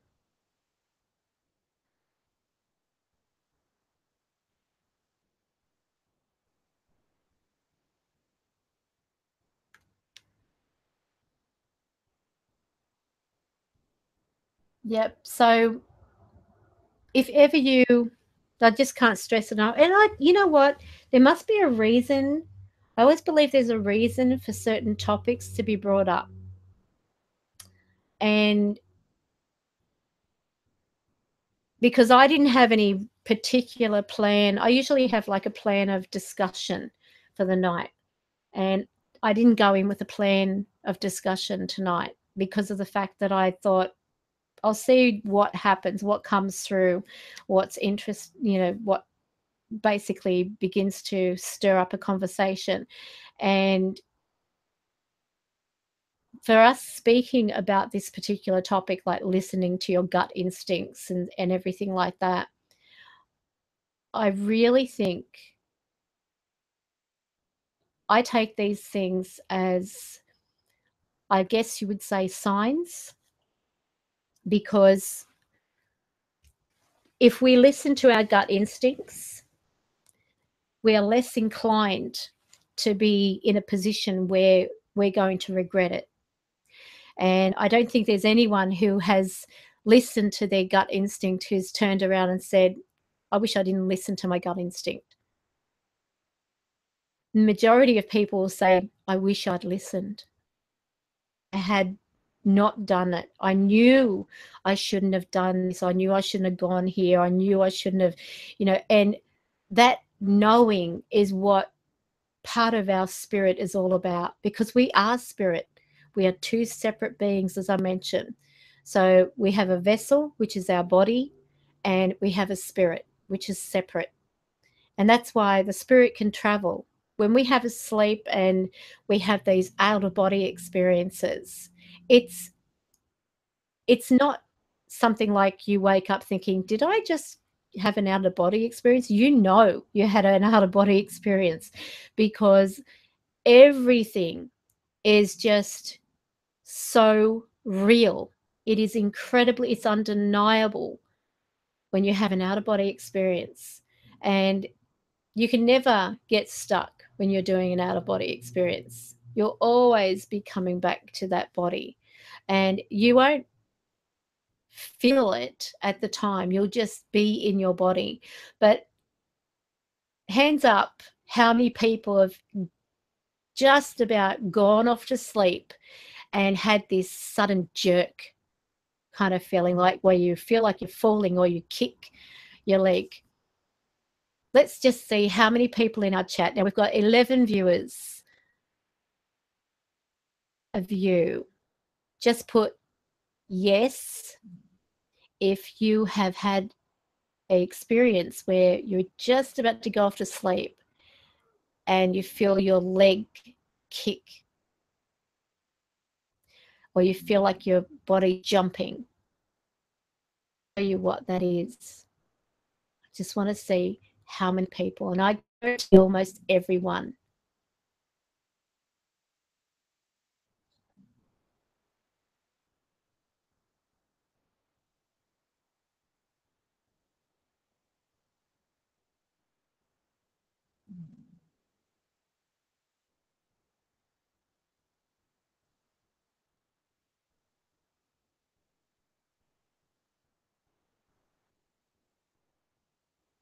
Okay, look at that. Almost every single person. And what this is astral projection. This is your astral body beginning to leave. Now, what happens is, as your spirit body or your astral is lifting out of your body, if you are being startled awake, or there's some type of noise and you are lucid dreaming and you've got this, like your mind is beginning to travel because that's your spirit, you will then be distracted by a certain noise, or something will make you react. And that reaction, when you get that jumping or that falling kind of sensation, that's because your spirit is not aligned properly with your body. So to get back in, it has to force itself back in. And you get that feeling, it's like falling forward, even though you're lying down. And some people kick, they then suddenly wake up, because it's that jerk and that kind of kicking or that jolt in your body that wakes you.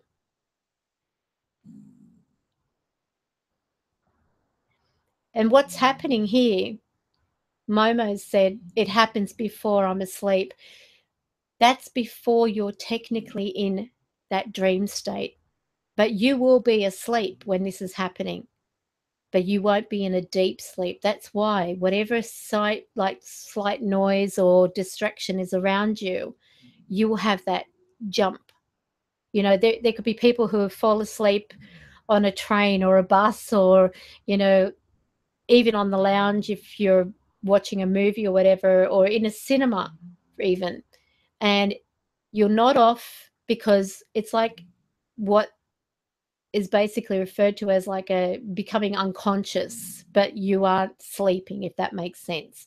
And then that reaction is because your spirit body is not aligned properly. It's got to jerk back into the physical body. And it's an incredible feeling, because it really does feel exactly like you're falling, like you're falling off a step or something, or tripping over, but you're not. You're actually, that's your spirit getting into your body. So those moments are when you're about to do an astral travel. Now, I don't know whether you can hear, my dog is snoring.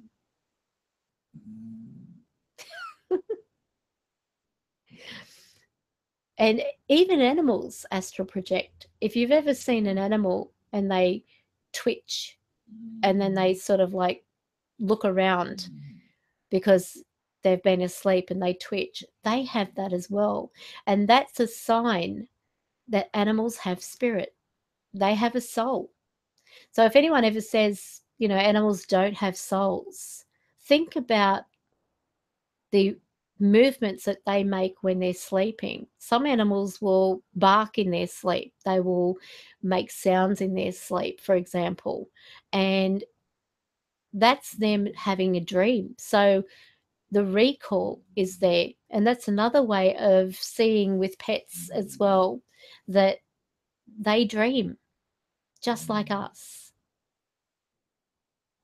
And they do. They actually do have personalities. You're right. He's so sweet. Every time someone comes to my front door, because I get a lot of packages and everything, and the postman knows me by name, and every time they come to the door, he's like, and he's mumbling at me. And then he'll bark. And sometimes the bark is what, you know, makes me jump because he startles me. But yeah, he's got so much personality, this one. It's a cheeky little bugger. But they do dream, and all animals, even birds. I don't know whether anyone's ever noticed with birds, they could be sitting on the perch, and they will like twitch, and that is also a sign of the same thing. They all have that astral projection, and it's incredible. It really is. If you've ever astral projected, oh my God, it is wonderful. It really is.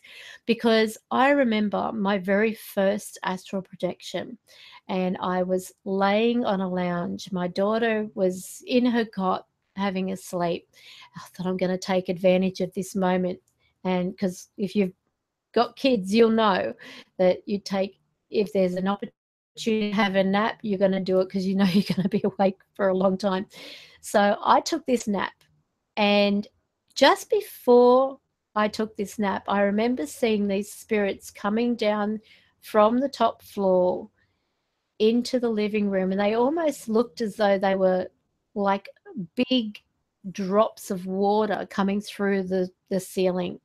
Great big drops of water forming and then becoming these beings.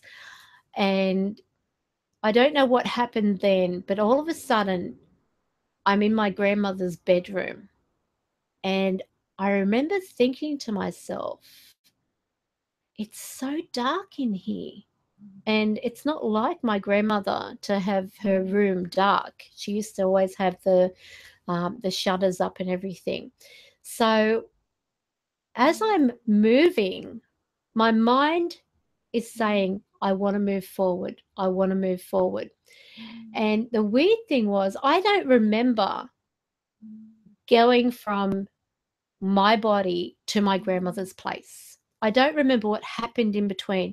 It was like all of a sudden I'm at my grandmother's place, and she walks past me. She's wearing this floral black and white dress, and she walks right past me, completely ignores me.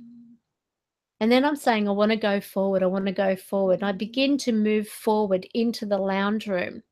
And in that lounge room was a chair from the kitchen. I thought, that's weird. What's a chair from the kitchen doing in the lounge room? But I then realized I'm out of my body. It was an incredible feeling, that knowing, oh my God, I'm out of my body. It was so exciting. And I kept saying, I want to go forward. I want to go forward.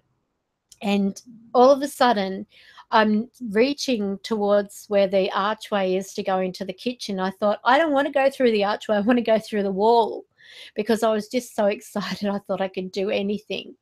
And all of a sudden, as I was going through the wall, I ended up like I was flying like a bird, looking down at this house. And this house was like, it had like gyprock, but it was all like mud, if you want to put it that way, like a mud house. And in the front of it, over to the, was I facing the house, over to the right, in front of this big window was this tree, and it had like netting over it. And then I noticed the door was open. So I began to move down, and I went through the door, and I was going down this incredibly long hallway, and the hallway seemed to go from the front of the house to the back of the house, and off that hallway were these little rooms that were, you know, off to the right and off to the left. And then down the end of the hallway, I'm in this long room, which looks like a kitchen area or something, or a sunroom at the back of this place. And I turned left. I just like stood there, and I looked over to my left, and on the floor against the wall was this man staring at me, and he said, "Who are you?" And as soon as he said that, it was like I was back in my body, and all my chest and all my arms and I mean, I had a blanket over me, but it felt like I had just gone through a freezer. And I could feel how cool I was, you know, like, yeah, I'm cool. I felt how cool I was from my insides out. And I was absolutely beside myself. I was so excited. And I got on the phone, I rang my grandmother, and I said, "How come your bedroom lights, you know, like, how come your bedroom's so dark?" And she said to me, "Oh, I had a migraine earlier, so I put the shutters down, and I haven't opened them yet." And I said, "Oh," I said, "And are you wearing a floral white with black flower dress?" And she said, "I was, but I spilt beetroot on it making your uncle's sandwiches, and I had to change it." So that was why she went past me. She was looking down at her dress when she went past me to go to the bathroom. Anyway, I said to her, "How come there's a chair from the kitchen in the middle of the lounge room?" And she casually says, "Oh, your uncle was changing the light in the ceiling fan." And then it clicked, and she said, "How do you know?" I said, "I was there." And I was so excited, but I couldn't figure out this house and everything until about 2 or 3 years later. And that's when I met my husband. And we were over at his parents' place, and they're showing albums. "You want to have a look at some albums, Karen?" "Oh, yes, okay." They're showing me these albums, and this particular album they pull out right at the back of the cupboard. They open it up, and I'm looking, and I turned the page, and I just stopped, and everything was coming back to me. I'm looking at this picture of this house.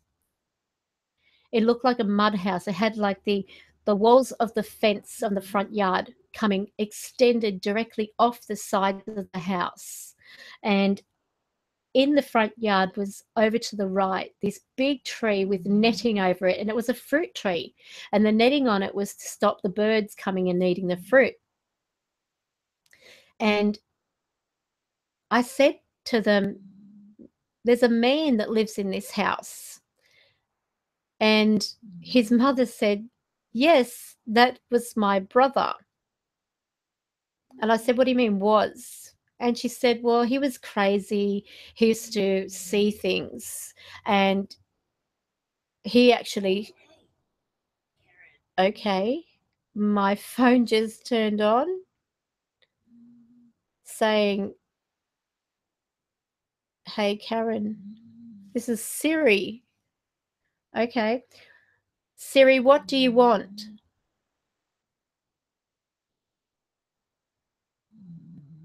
"Hey, Siri, what do you want?" "I rather enjoy what I'm doing right now." Okay.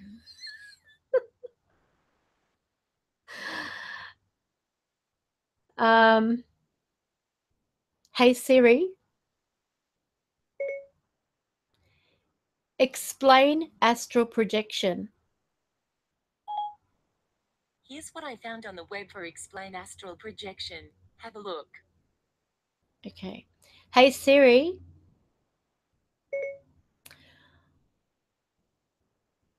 What is the gut feeling you have? My web search turned something up for what is the gut feeling you have. Have a look. Okay. This is so weird. I didn't even speak to Siri and it just turned on saying, hi, Karen.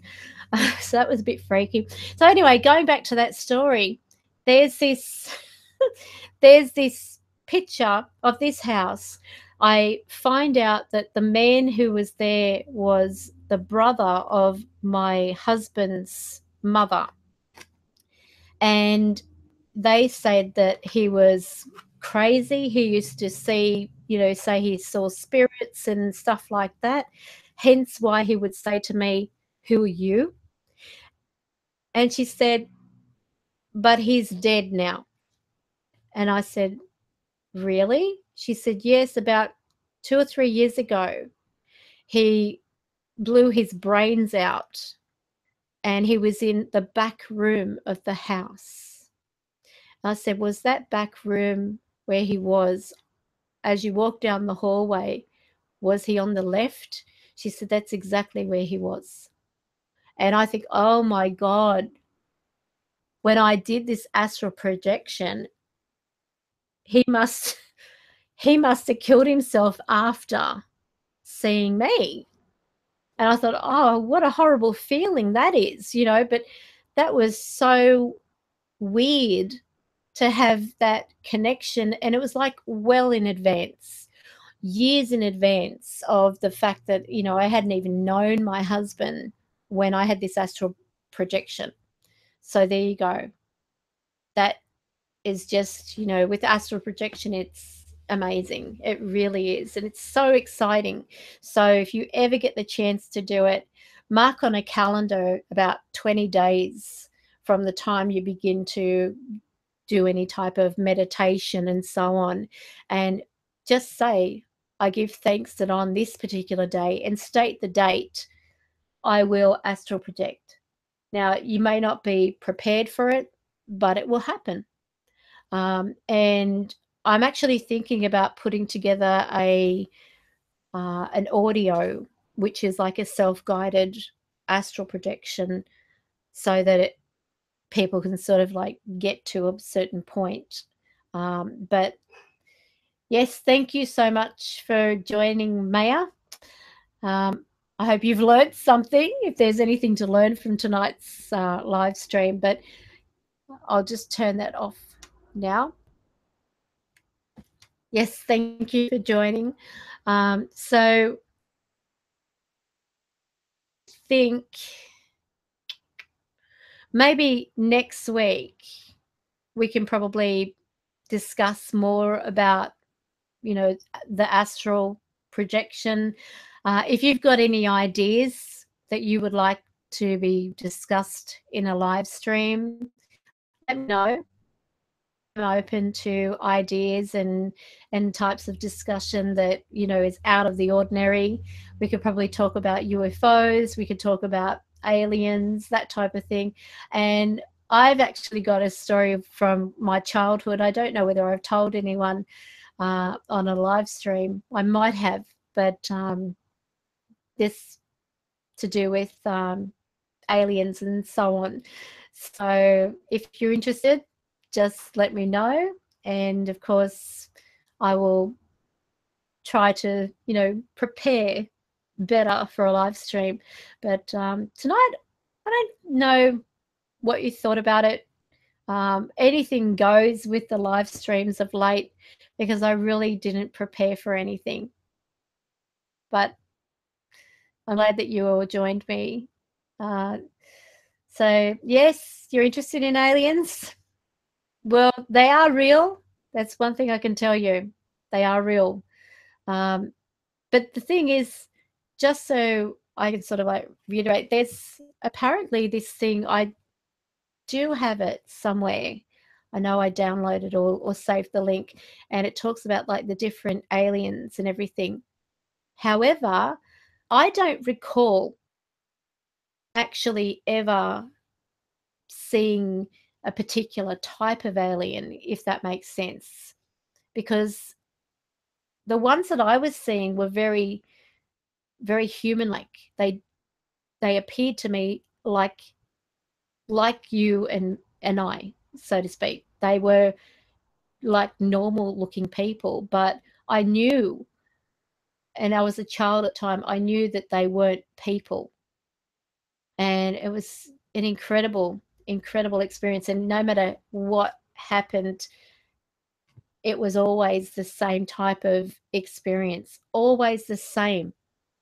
And I even saw my headstone. They took me in this thing that I can only assume is like a craft, if you want. And I was actually looking at this cemetery, and I was a child at the time, and they're moving this craft around, like where these headstones are and everything. But then we get to what looks like a garden, and there's this, little headstone thing, but it was, to me, it looked like a chunk of like marble kind of thing, which is like a headstone, but it wasn't like a big headstone. And coincidentally, I am going to be cremated, and my ashes will be put into a rose garden, and the headstone is actually on a piece, it's like a marble, and I'm looking at it. I'll never forget when I went down and we did the interment for my grandmother and my grandfather and my mother, and because it was like a special occasion, of course, they finally had a resting place, and I bought the space next to my mother for me. And I'm looking at it and I'm thought, I know I've seen this before. I know I've somehow had this, whether it was like a premonition of it or whatever. And it wasn't until later I'm thinking, oh my God, that was where I was taken. I was shown this as a child.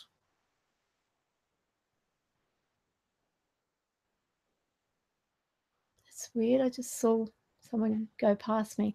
I was shown it as a child, and I was shown where my headstone was. And there were behind it these big headstones, and there was like this little headstone type of thing. So I saw my resting place, but I was alive, if that makes sense. And it wasn't a dream. This is the other thing about it. It wasn't a dream. It was actually, I knew I had sensation when I would touch my hand. I had sensation in my mouth as I spoke to them. I could feel the texture of the window as I pressed my nose against the actual window, whatever the window was. But it wasn't like a normal window. It was so weird because it was almost like gel. I could like reach and press and look down, and this window was like, jelly. I know it sounds crazy. That's how I can only describe it. It was like jelly. It obviously wasn't jelly, but it was like jelly. But I could look through this and I could see and read what was on that headstone. And I've written it down so that when that time comes and there is a letter that is with a solicitor who is going to give that to my kids at that time where, everything is, you get this and you get that. And it's going to be, this is what I saw. This is what I saw on my headstone. So if it's right, then I guess I'll spook them. But yeah, so yeah, all right. Well, if you want to hear about my encounter and my discussions and so on, then we'll make that next week's topic. And if there's anything that you would like me to discuss, then please put it in the, you know, below the video in the comments once the video has finished, and you can do that at any stage. But I really do hope that you've enjoyed the live stream. Give it a thumbs up if you haven't already, or a thumbs down if you don't like it. But again, I didn't go in with an agenda. I didn't have any type of topic, and I should have, but I've just been so busy, you know, so you've got to forgive me. But anyway, I really do appreciate you joining me tonight. And thank you for those watching at the moment. 12 viewers. Not a big number, but, you know, there's still room for more. I just hope you all take care, and remember, do listen to those gut instincts, because I really feel like there was a reason that came up tonight, and maybe it had to be said for someone, or any one of you out there who are watching this. It's just be careful. Listen to the gut instinct. Anyway, have a great weekend, and I will catch up with you next week. Bye. Bye-bye.